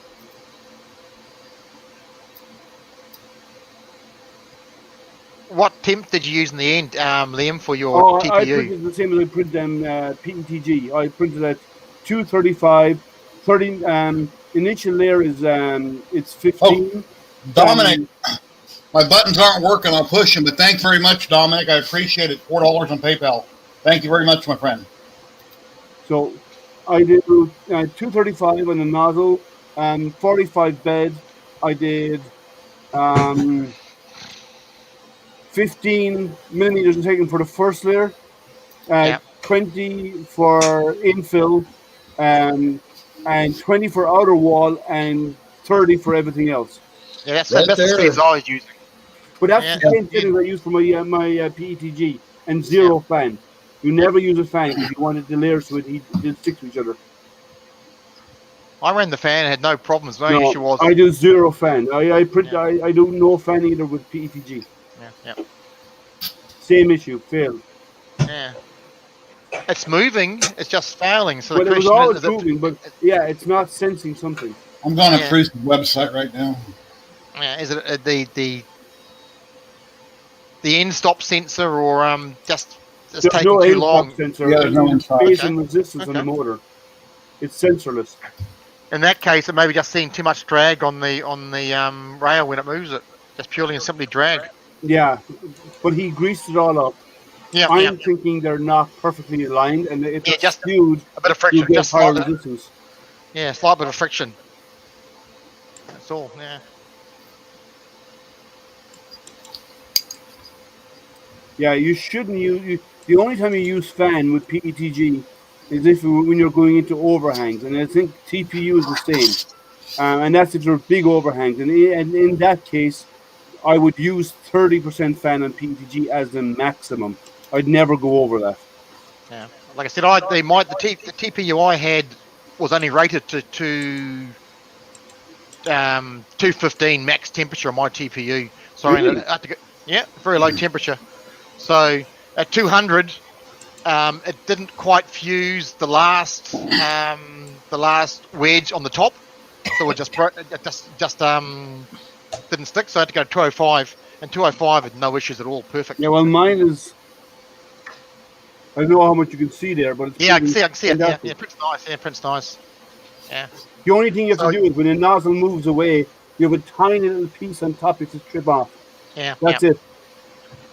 The very top. Yeah, I've got, because of the my temperature, the first 10, I didn't realise it wasn't binding at the very last bit of splitting. So I've got a couple of very soft treads scattered through my tracks, but they're still usable. Well, these are rock solid. Like these are bricks. Yeah, bricks. They're fantastic. Yeah. And I'm just so what I'm going to do is I'm printing 2 at a time right now. I will add 2 more and do 4 at a time to see how it goes. If it goes fine. If it does, I'll extend it to 6 at a time because I'll do 3 one side, 3 on the other. Yeah. And and it only takes the same amount of time as printing 3 because both heads are working. Yeah. So I you're can lucky. do 60 at the same time it takes to do 30. Yeah.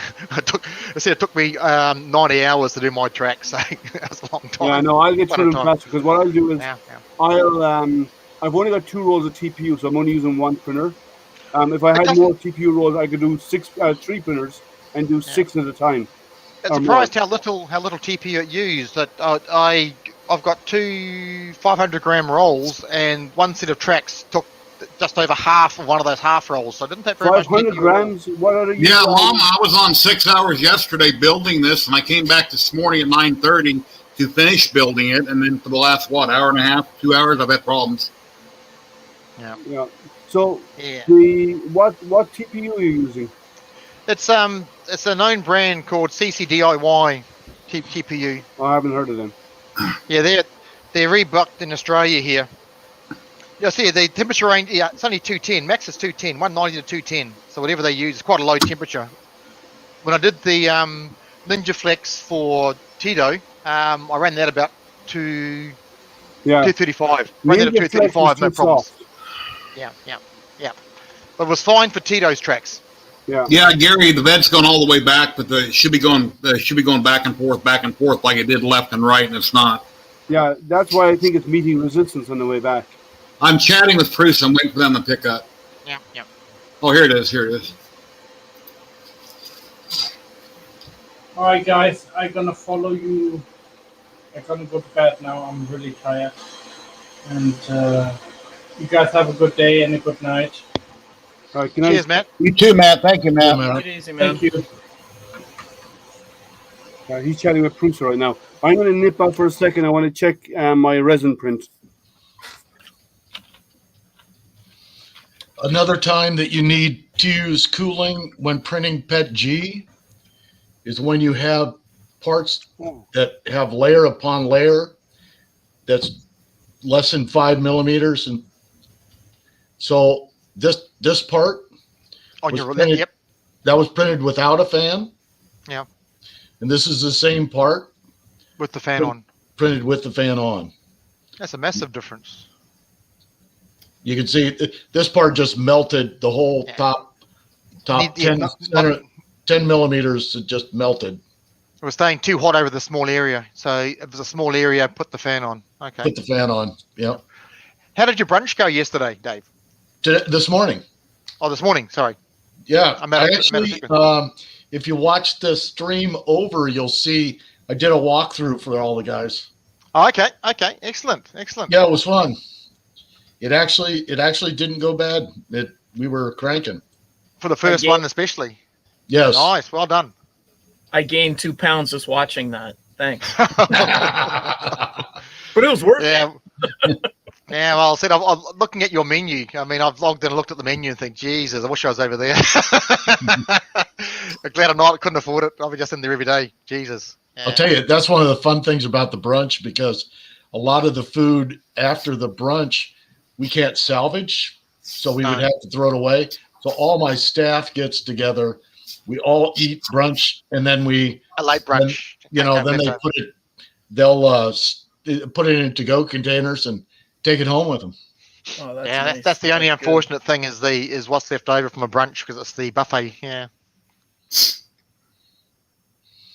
So are you on live chat with them, Jerry? Yeah, I'm waiting for him to type back.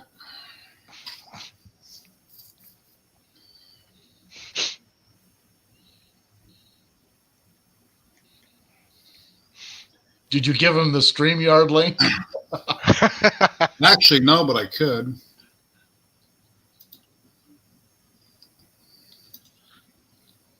Say they don't have to. Just give them the YouTube link. Tell them if they want to. They don't have to join with video. Yeah. But they could join with audio. Yeah. Or just type in the. They'd be able to see it and respond in the chat. Now he wants to see a video. Tell him you'll just do it live. Just send him a link send him the YouTube link, Yeah. and then we all got to mute.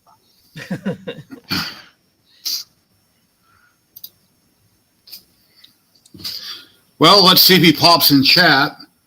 I just sent him the link. He goes, nice. Somebody named Victor. But I said that's a live stream now, so I don't know if he'll come have time to actually watch it. So we'll see if he pops in. His name is Victor. Yeah, that's the name Joseph uses as his background. That's a pseudonym. Yeah. That's a pseudonym.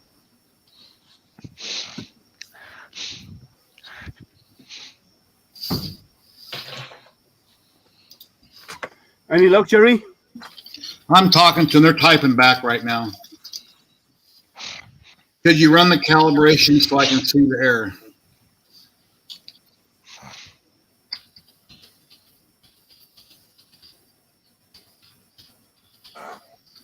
He said run the calibration so he can see there, so he must be watching.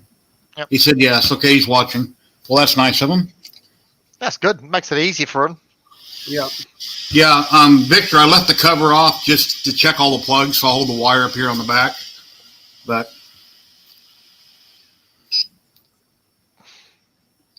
yeah, it took me. I was working on this like 6 hours yesterday, and I started streaming 9:30 this morning, and finally got it done. But for the last hour or so, I've been having problems.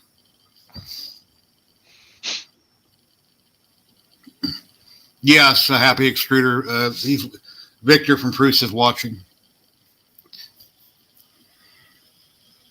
At least I think that's who it is. Oh, there's 29 watching now. He must be one of them.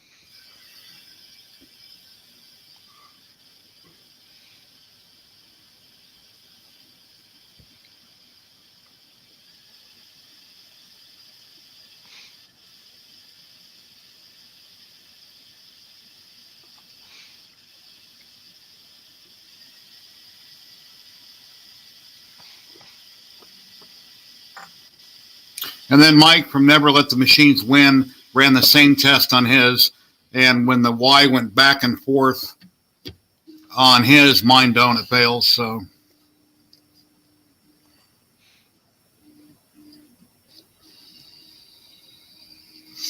Yeah, it fails just after doing the X test, and when the Y starts moving forward, when it kicks the error.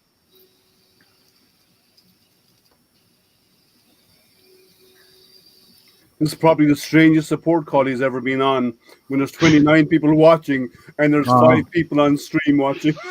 I never know. Now, this is where it fails. There. Now it's just going to go straight up and then move on. Yeah, so at least like it's fading and then moving past the Y test. Let's see if it passes the Y test.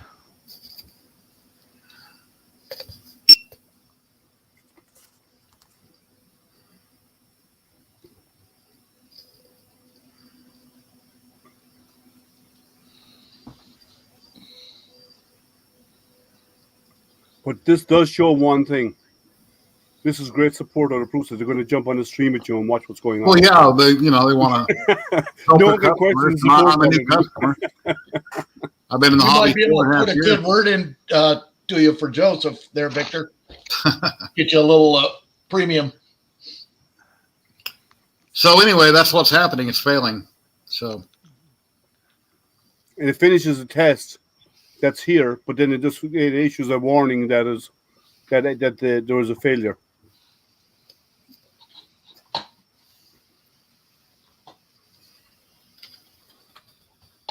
Hey, Victor, how are you? Hello, Victor. We're on. Jerry's on right now with Prusa support watching. Yeah, I'm typing the chat. He's typing back. Yeah, that's if he has any ideas.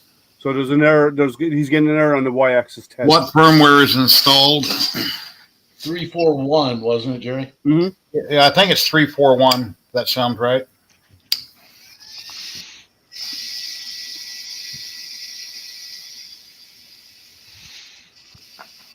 Should be there, no?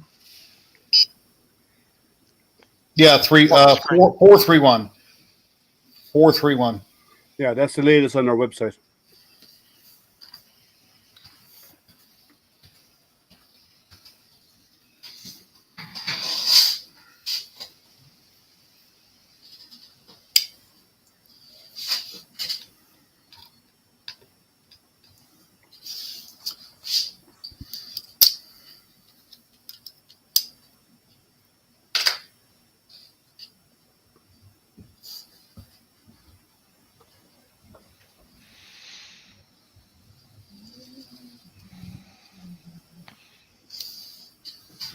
Okay, he's typing back.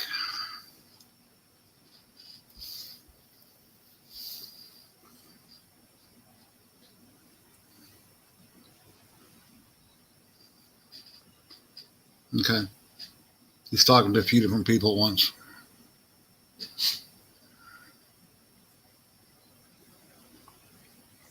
Feel free to talk, guys. We're all in suspense, Jerry. Exactly. Yeah, the quietest the stream has been in 12 hours. Oh, my Lara Croft bill print, it's at 17%, so it won't be for 2 days. Yeah, I believe that's what you said, 431. Yeah. Gary, you could go ahead and put a pair of glasses on if you want. Some sunglasses or something. It might. Yeah, I don't know. His eye feels bloodshot.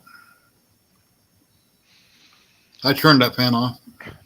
Is that a one-piece print, Liam? No. Excuse me, I'm eating cherries. You can't see me because I'm hiding behind the logo. Yes. Yes. You can leave me there. It's okay, Jerry. Now I can't eat. Have you tried a factory reset? No, I have not tried a factory reset. So it's not a one-piece print. There's 1, 2, 3, 4. I thought we did a factory reset. There's about 12 to 14 parts in it. There's the main body, the head, each of the arms, because she's actually standing there with her pistols like this. There is her ponytail. There's hair extensions come out here in the front, which is the signature, right? There is a few other small stuff. It's about 14 parts. Okay, fair enough.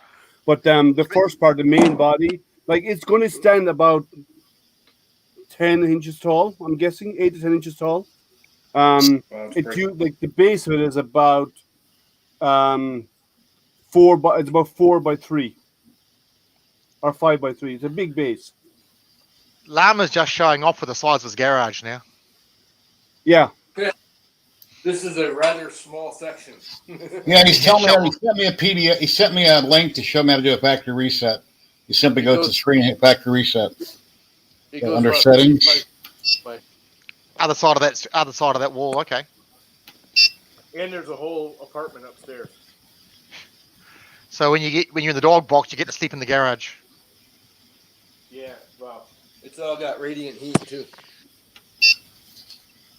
Just never got finished the chapter. Llama, your Wi-Fi in the garage sucks. And you know, I done a factory reset on it. Let's see what happens. Okay. He knows it's Kieran because the Wi-Fi is coming from the house. He doesn't actually have it in the garage. Okay. So he's a distance from it. That's why it's crappy. Needs to get better robo mesh at each end.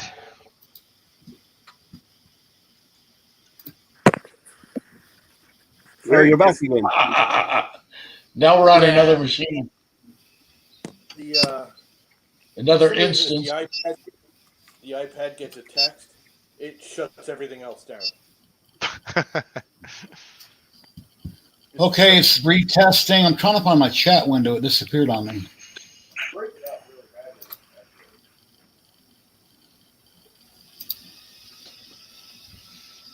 You're cruel, Loopy Lou. That's yeah, they'll cruel. send you another kit, Jerry, and you'll have to build it all over again. Yeah.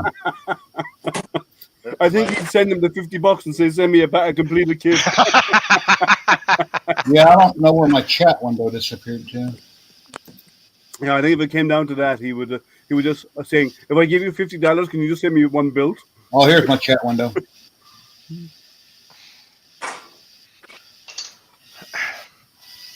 Yeah, I think he's still watching probably. Dominic said the outcome There is we you go. have to level the bed. There you go, Jerry. DB3. What's that? DB3 It's got a nice wood cut. Oh, wow. Laminated panel there. Oh, nice. That's not laminate. That's CNC'd out of a solid block of wood. Very cool. No, or a wood block. The letters are wrong, but it looks really nice. Why did you change off the test? We got to see what's happening here.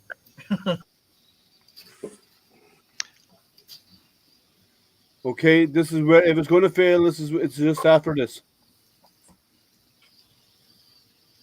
So Dominic said it'll turn out that you'll have to level the bed first. Doing a little pickup and Yeah. Yeah. Sucks. Could be a problem with the motor. Motor could be a bit sus. Seems to be fine, but yeah, it turns okay. I'm not hearing any weird noise or anything. All depends what it's rated at. Could be something that's just triggering it. Yeah, or it could be, as I said, these are based on the voltage motor going up as it reaches the end, and if that's set too high or too low, it'll trigger the slightest thing. Yeah. Or the motor's got a slight fault in it for the same reason. Actually, isn't it the impedance?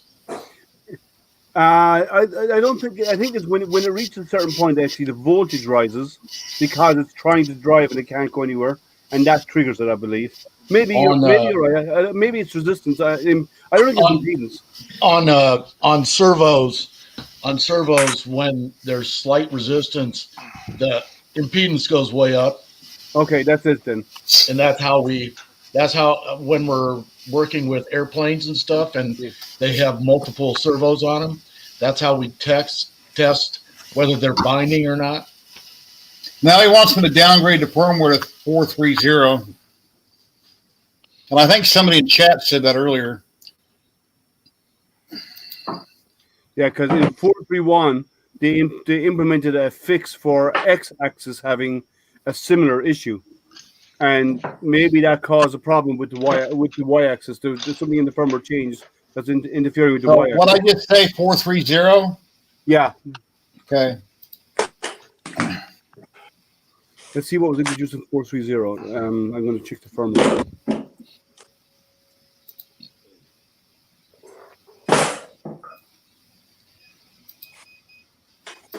Now, how do I update the firmware on this machine? Did it give you the option of choosing firmware so it might store a past firmware? He just told me to downgrade it. He sent me a link and I downloaded it to my hard drive. Put it on if there would have been an option in the screen, the guy in the chat would have told me. You put it on a USB stick and in the root, and then just plug it in and start the machine. Usually, but that may only be for upgrades, not downgrades. But there is an option in the menu somewhere for it.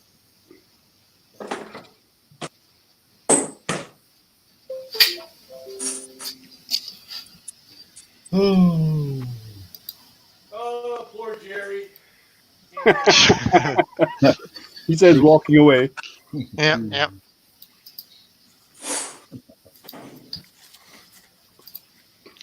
Afraid so, old curmudgeon. What did you say? He'd been away. Wants to see if it's still broken. Yeah, still busted. He's doing a firmware downgrade now. They call it Prusa's online with him. Okay, let me turn it off. Where's the slot? Has to be over here somewhere. There it is. Now if you just turn it on, it should work, right? Yeah, you should come up and do a firmware update from there. Well, it should be on the screen when the sensors are on the card.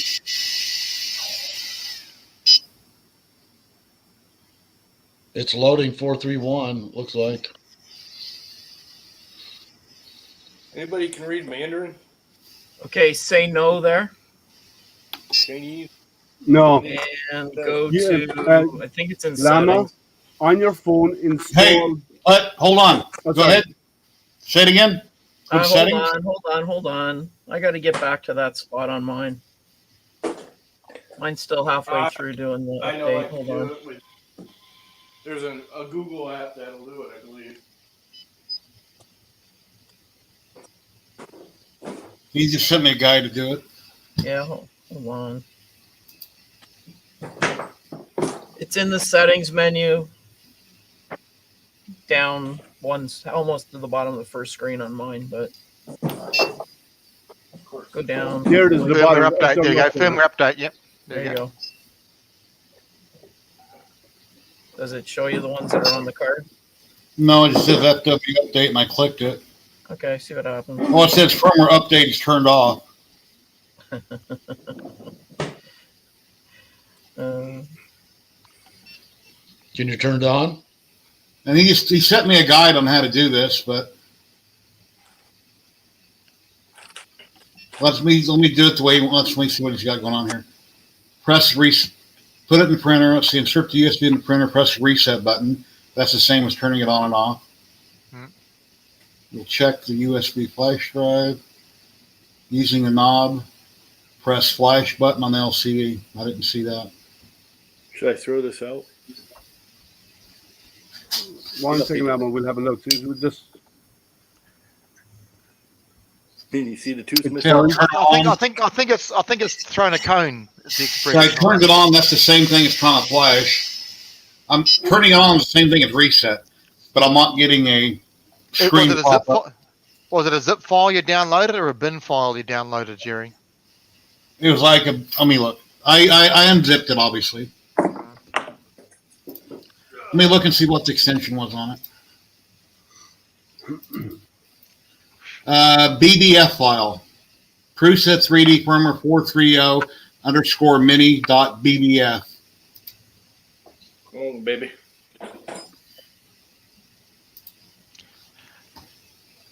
Go back to that setup menu, Jerry. It did say auto update was turned off, so you may have to turn it on and then restart it to actually see it. It may not be doing it automatically. So go back under the settings. Yeah, back up to the firmware update. It was set to off for auto update. So if you enable auto update, see it says off, change that to on. Let you change it to on. On restart.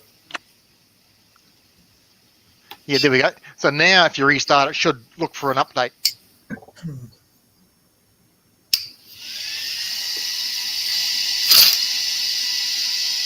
Or a down date. No. Yeah, wait. It's no. Okay, well, try it manually. It may not see it because it's a downgrade. So go back into the menu and just say do a firmware update and see if it searches for the disk this time. So go back to no. Hold on.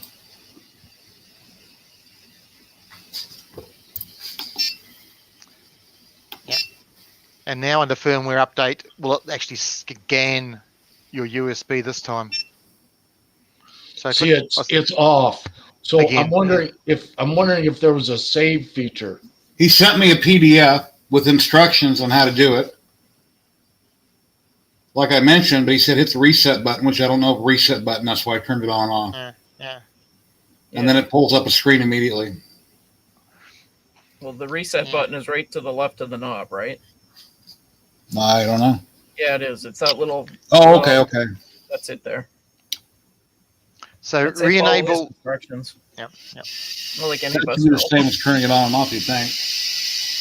Not necessarily. Reset might clear everything. There No, was a it's still little loading. flash there.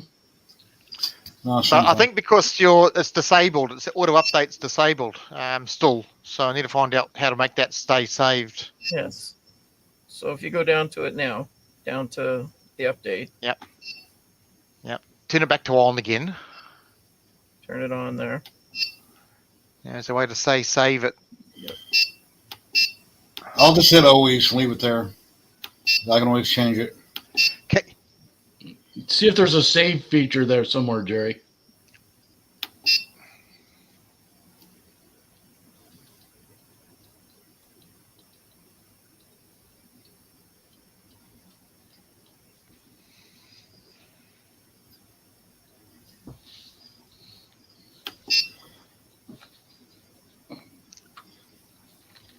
Not seeing one.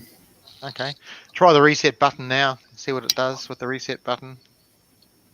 That's the release. Yeah.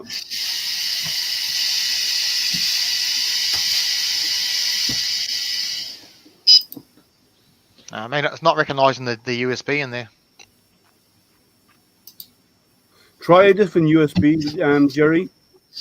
That's the one that showed me. I know, but try a different one in case there's a problem with the USB stick, and put the file on that.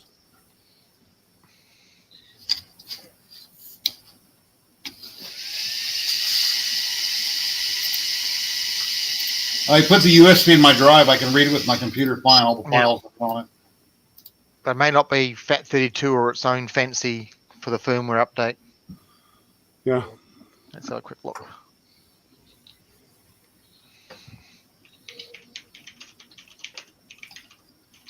Click on versions, copy the old file name. Insert the USB flash drive and include drag and drop the unzip file to the root directory of the USB flash drive. Obviously, yes, I did. Make sure you don't have another installation file on the USB flash drive. So they just want you to drag and drop the zip, so it automatically unzips it. Drag and drop unzipped. He said unzipped. No, it says unzipped. The notes say unzipped. Yeah, but not in a folder in the root of the drive. Yeah, which it is in the root.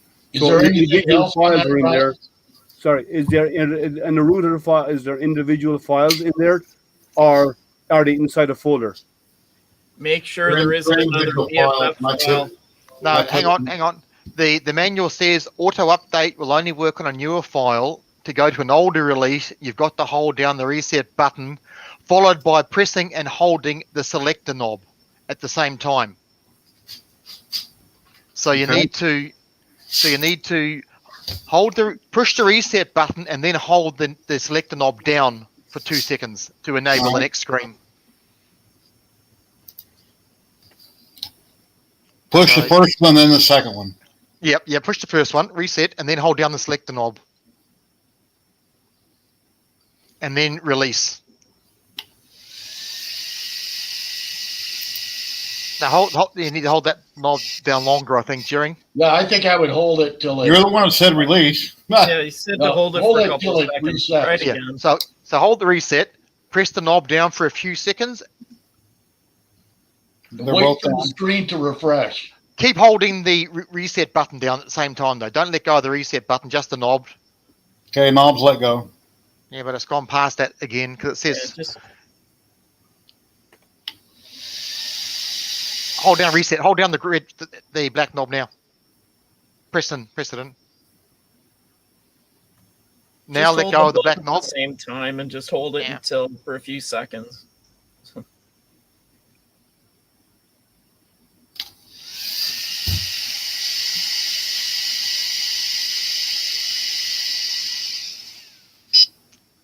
No, it's not getting that screen up because it should be. It says it should be a screen after you've released. Keep holding the reset and let go of the black knob. Don't let go of the reset button when you release the knob. Hold them both and hold them until Karen says to let go. How's that? I did hold them both originally, and he should let go of the black one. But didn't reset though, so you need to do it when it's still in that reset mode. Yep. Press and hold the black button. And then release the black button, but keep holding the reset. No, nothing. Yeah. If it says it keeps doing that, then you've got to try new USB.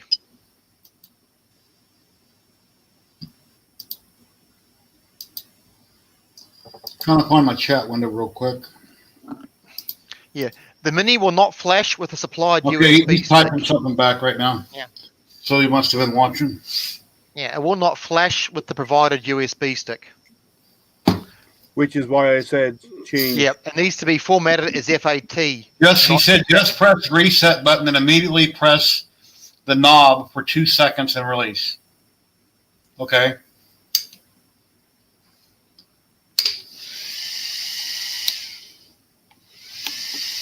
Okay, I did that wrong. Reset. 1, 2. There you go. Yay! Yay! Thank you, Victor. Yeah, yeah. Victor from Prusa. Thank you. It's all how you hold your teeth. So it's press the reset, let it go, hold the other one for 2 seconds, let it go, and then it goes to the flash screen. Yeah, yeah. It's not very clear. They definitely said that. Yeah, because the note says press the reset and then hold the knob. It doesn't say release and then hold the next one. So the instruction's not quite clear. That's good. So basically what you're saying, Kieran, is great support, but documentation needs work, right? Yeah, exactly. Hey, look, there's 33 watching. When you have problems with a Prusa, people come. Yeah. If you break it, they will come. Yeah. I've been streaming people that are coming late. I've been streaming since 9:30 this morning and yesterday. I streamed for 6 hours building this. Okay, 430 is up. So run your wizard. Fingers And crossed. there's too many of us micromanagers in here. That's the problem. Yeah.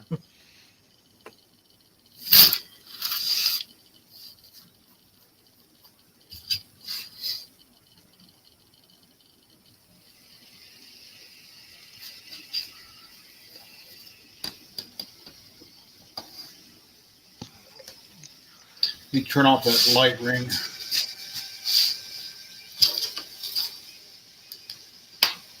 There we go.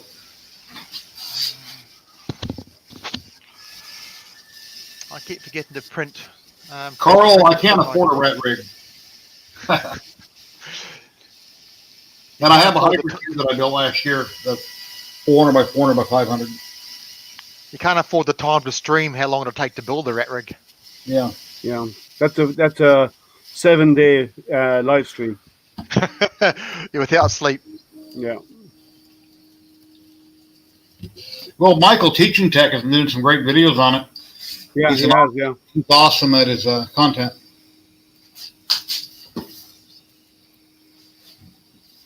Yeah, I like Michael's content. I like it because he goes into the technology. He just doesn't show a product. He goes into the tech as well. Yeah, the background is nice. He's good. Yeah.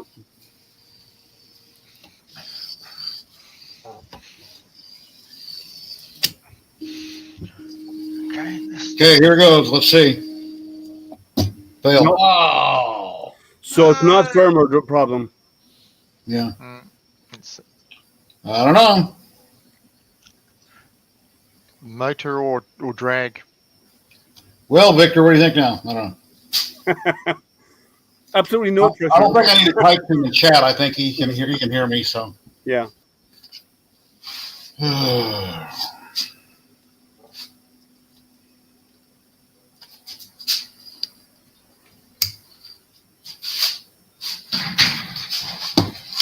Oh my God.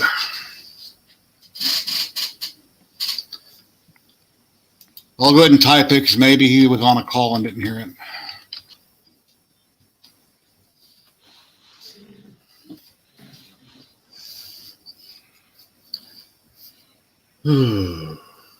Well, how's it going, everybody? How you doing today? What do you got going on? What's new? Anybody out in chat have any questions? So.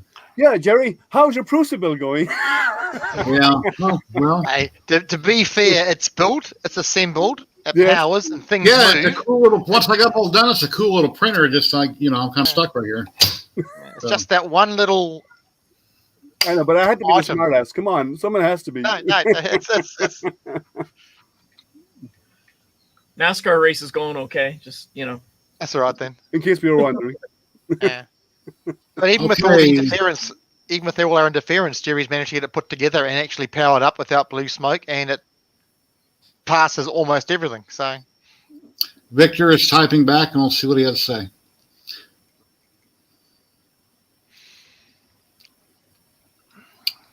I don't know.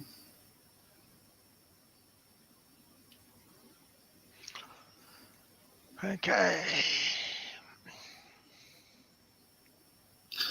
Please send me a detailed picture of the buddy board connections. Yeah, with all the wires in the way. Okay.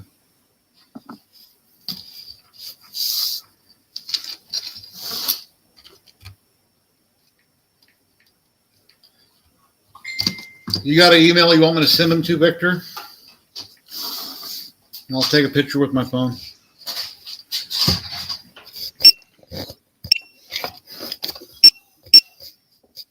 Come on, light.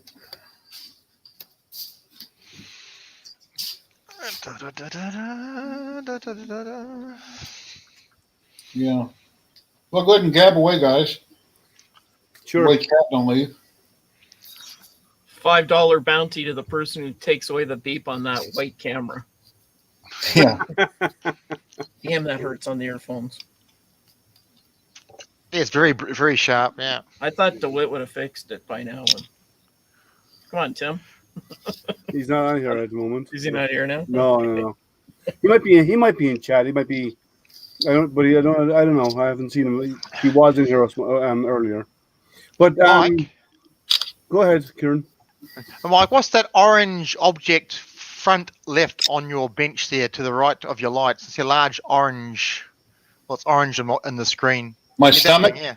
This? Yeah, that. Yeah. Oh, I thought you meant me. Oh, it's two pieces. It's two-piece object. It looks strange, the two orange pieces together. That's all. This thing? Yeah. Oh, that's the new. Is that the new Prusa base? No. Okay. Okay, it's the screwdrivers. It looks. I just couldn't work out. I couldn't work out what the orange row of orange bulges was against, like a vase, an orange vase in the ground. That was all. It looks strange. The two together. Yeah. There we go. A separate vase. Yeah, it's going to be kind of hard to send him pictures because it's such a mess. It's hard to see where anything is. All you can do is take several at different angles and hope that he sees what he wants. And it's not autofocusing. Yeah. Well, I got pictures on my phone, so let me see. Send where? Let me ask him. Yeah, everybody gives me a hard time about these because they're orange. Duh. Orange was an option. Of course I'm going to buy orange.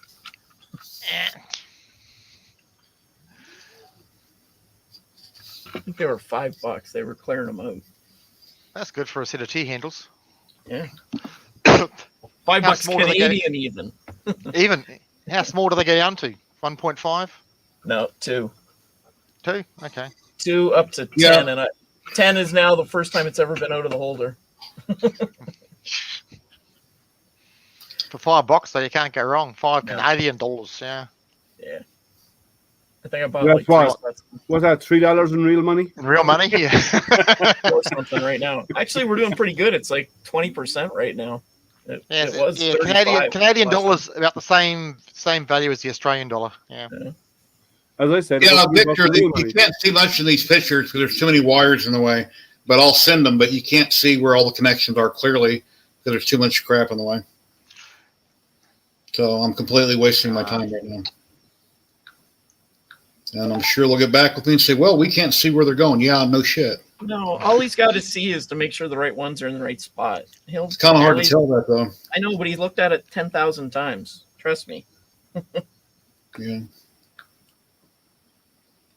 Those are famous words. Trust me. Yeah. Trust me, yeah. Trust me, they can't hit me from that range. Yeah. Want to bet? That's just a challenge, that is. That's just a challenge. Yeah, exactly. So other than printing parts for the droid, which are going well,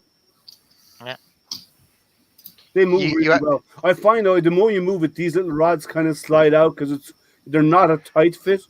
So what I might do, I might put a drop of hot glue on the end of each one of them to keep them in. You can just get the soldering on, just melt over the end. I don't want to melt it because if I ever have to if one of them ever wears down, I want to replace it or breaks. So if I put a drop of hot glue in there, I can actually just peel it out and pull the pin. Yeah. So that's what I'll do. Mine held quite nicely on the brass pins. Mine are stainless steel pins. I couldn't find the brass pins. Oh, okay, yeah. Now I got a little carried away and no shortage of brass rods. Yeah, no, I didn't buy the long rod. I bought them to do the right size. I just bought I bought them they come in a pack. I had to cut mine down about 2 inches, the ones that go all the way through the body. Oh yeah, no, those long rods I will have to cut. The stainless, yeah. But the ones that go through the tracks, I bought them at the right length. Yeah, this is a K&S US company that makes them for RC materials for helicopters and that, and they come in a pack of 4. And I bought up all the stock in Perth, which was only 4 packets. So literally that's all there was, just 4 in Perth. I went to 3 shops, got 1 in one shop, 2 in another shop, and 1 another shop. So that was all I had, and they're all waiting on supplies. So Amazon was my friend and got the other enough for about 3 more sets of tracks. Yeah, but this I got. I bought 60 is what I need, but they're the right length. But they do. The more you move them, they'll eventually work their way out a little bit because it's not a really tight fit. Yeah, the brass 2mm were a tight push in, and looking at everybody else, they were a tight push in for those brass rods. Some people hammered them in. I saw that. Yeah. So, yeah. So on one side it's wider. There's an opening like you could put in a countersunk screw. I just put a drop of hot glue in there, and that'll keep them in. Yeah, the bed the side against the bed was a very, very small pinprick hole, so I didn't push it in that side. I pushed it in the top side, and that's where they all came in, no problem. Yeah. So they're going fine, but they push in bits by hand very easily. Oh yeah, but they definitely come off the where are we at? They come off the wheels are much better on those pointed wheels as opposed to the V2 ones. The V2 is a nice setup. Bit more slack on the V2 too, slightly looser, and they definitely rotate. They fit these perfect. Beautiful, yeah, beautiful. Yeah. Now I just need a whole bunch more to go all the way around and do it twice. Yeah, like I said, it took me a week to print the damn things off, 90 hours off and on. I'm knocking them out pretty fast outside there. I'm actually half tempted to increase my print speed because they're coming out so well. I don't have the luxury of more than one printer, and I have to squeeze them in between doing other stuff at home and jobs. I'm only using one printer it's the IDEX. It's the 10 log IDEX. But so I'm printing just keep cranking them out because the way Michael's dropping these new ones out, they're I'm not going to keep up with that build. I'm not going to do that because what I'm going to do is I'll pick and choose what I want, some that I want to play with, but I might not even. I might just. I'm tempted to go straight into the full R2D2, or the TDO, which is the big one with the tracks on them. And, for that one, you could buy the tracks. So because that big one uses the snowblower tracks. Yeah. So I might just go that route, but I haven't decided yet. No, I was just. I've got the chassis done for the BRTU. I've only got 1 set of tracks done, so at the moment they're on the pit droid because the wife likes the pit droid more than she likes the bear option. Don't know why. So, I've just about to start the last piece of the pit droid. Everything else is done for it. Well, I haven't done the pit droid. I'm just doing the R5. Yeah. But the well, TPU is printing so well for me because they're direct drives, so they're printing really well. So I might pick up speed a little bit more on my TPU to see if I can get them crank them out a little bit faster. I'll eventually get to a point where it's going to go bad, so I'll back it off then. But I might bump it a small bit, set speed low speed for the first couple of layers, and then ramp it up a little bit, and then for the next couple group of layers, ramp it up again. I might do that because I can knock them. As I said, right now I'm doing 2 at a time on the same print bed. So you're getting two knocked off in about an hour for 2. No, 30 minutes. I can print one of these in about 30, 40 minutes. Okay. On that printer. So it took me an hour 15 per module. No, it's not even taking me that. I don't think. So I'm printing pretty well. So I might but what I'll do is later on in a while I'll change it to, instead of having just one on each side, I'll do 2 on each side. And I'll double my output because I can print 4 at the same speed as 2. Because I've only got 2 spools of TPU, so you're limited on what you can used by extruders. I need to use my other printer's IDEX to do it. I need another 2 spools of TPU. They came as 1 kilo TPUs. Yeah, but that'll last a long time. Yeah, well, I said the Ninja Flex came as 1 kilo, but this other one, this local one, came as half kilos. But what the hell? Yeah, but I'll probably only use half of each spool printing all of these. Yeah. And I don't use TPU a lot, so I'll find a reason for it. No, well, that was it. It was an excuse to get TPU fixed. This was good because they actually got to buy another filament because everything else is just PLA plus. Is all I've got. Oh yeah, no, I do PLA. I've done some TPU like Ninja Tech Cheetah, which is 95A. I've done some Ninja Flex. I've done PETG a lot. I do an awful lot of PETG. Like all of these are PETG. Yep. Well, I think the at 15. No, I use 20% infill for all the motor stuff to make it nice and strong. But it's solid with the PLA plus. It's pretty solid. Yeah, but PETG would be harder wearing. It's just not stronger.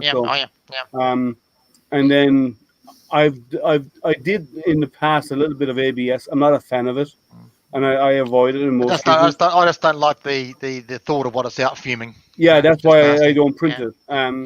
I said I did a small little bit, and then I have a buddy of mine. If I ever need anything made really strong, he's got an enclosure, and he's got PC.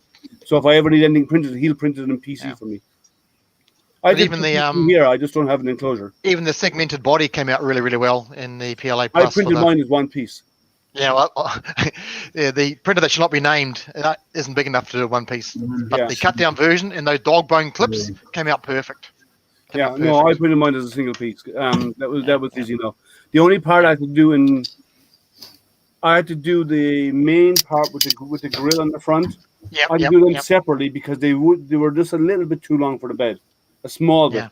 Like my average bed is. I could have done it on the other printer as one piece, but I didn't. Because I have that set up for PETG only. My Ender 5 Plus was not about PETG. 1, 2. You put a hole through for the switch, in it. Yeah. I haven't. Yeah. Oh, there's one in it, isn't there? It's design. No. It's easy to drill a hole, sir. I actually punched a hole through in Tinkercad. It worked okay. I'll just drill one out and I'll file it. Yeah, that's all you need. Yeah, that's all it needs. Yeah. That's the job. Drop a hot glue to hold it in place and you're done. That's it. Yeah. Well, it's not a very thick wall, so as long as you've got like a decent catch on it, it's okay. You could do it with an X-Acto knife as well. Yep. Or a Dremel. No, a step drill would do it fine. A Dremel will actually cut it out as well, or you could use an X-Acto knife. That would do it, or a standing blade, or anything like that. But I'll be doing the electronics at the end of the week because I'm still waiting on some stuff, and I went with the higher end motors as well. Yeah, they're beefy, eh? Yeah. But if they fit inside, they just barely fit in here as is, with no inserts. You just fill this whole space. Yeah, that's it. I mean, it's Yeah, where is it? Yeah. Well, I'm gonna check my soldering because I said my I found a broken wire. I got a broken wire on a connector. Oh, you do?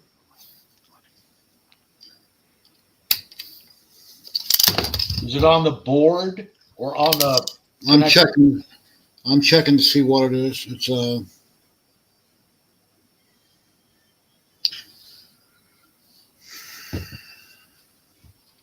I hadn't unplugged it yet, but I noticed one of the wires is broken. So it looks like a thermistor cable. The plug. No, actually, the wire isn't broke. It's just like pulled out of the connector. Well, as the thermistor, that would only give you a false reading, but it should it wouldn't affect your y-axis. Yeah, and I don't think so, but I'm just telling you I found something. Mm-hmm.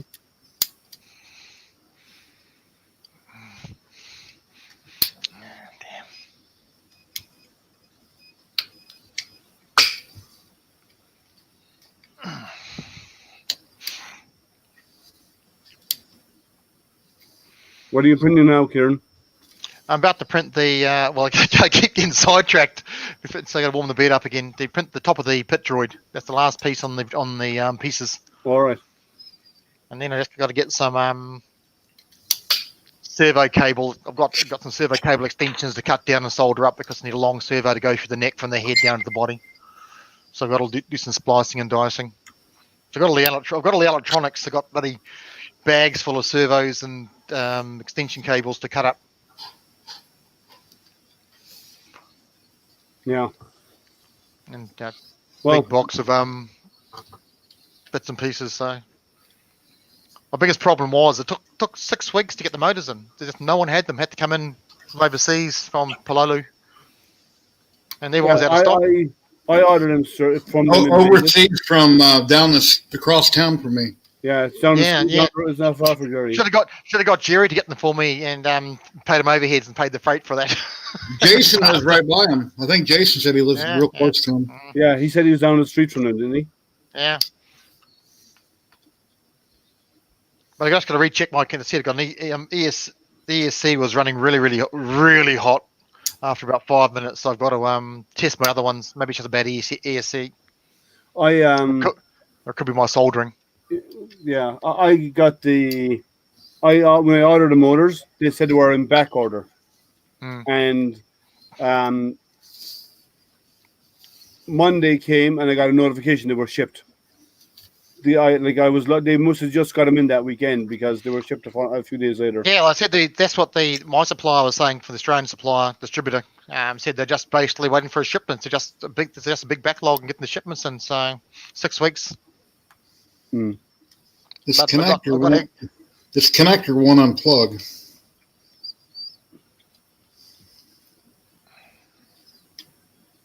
I'm pushing in the little bar and I'm carefully pulling up on the other wire that didn't pull out of its socket, and it's not releasing.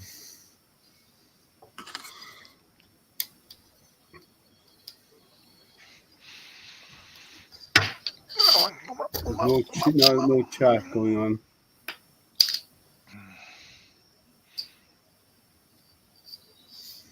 I need to drop out soon, Jerry, because it's dinner time here. All right. Well, thank you very much for coming. Yeah, of course. Anytime, sir. I hope to hear it's printing. You should send out a message saying it's working when it's done, right? Or what the issue was. Yeah. If you find it. Yeah, this plug isn't disconnected. All right, sir. I will let you go. Cheers, Liam. I'll talk to you later. Thank you. And I'll at least chat with you Wednesday on my hangout. Yeah? Me or Jerry? Yeah. All of you. You're all welcome. Yep. 7 o'clock on Wednesday evening. I hold at 7 p.m. my time, Eastern time, Wednesday evening, which is started 25 minutes ago. I hold it every Wednesday at 7 p.m. Yeah, 7 a.m. my time, which is normally work time. If I'm at work, I can get it done if I'm lucky, depending on what's going on at work. Well, hope to see you there, guys. Take care. Take care. Yeah, I'm gonna end the stream. I started at 9:30 this morning, and now it's 4:30. So I have this one connector which I can't get out. I keep squeezing it, and I can't get that thermistor connector out. One of the wires is pulled out of it, which I didn't yank it out. But anyway, and I'll have to figure this out. But I'm gonna get something to eat, and then I'll keep working on this. So good luck, Jerry. Take care. Good luck. Thank you very much. I really appreciate everybody coming. Everybody watching, please like, subscribe, and share. And I'll keep making videos and I'll keep live streaming, and we'll get this all figured out. There's still 28 watching, so yeah, but I appreciate it, guys. So thank you, everybody. We'll get it all figured out. But anyway, till later. Take care, guys. Ciao.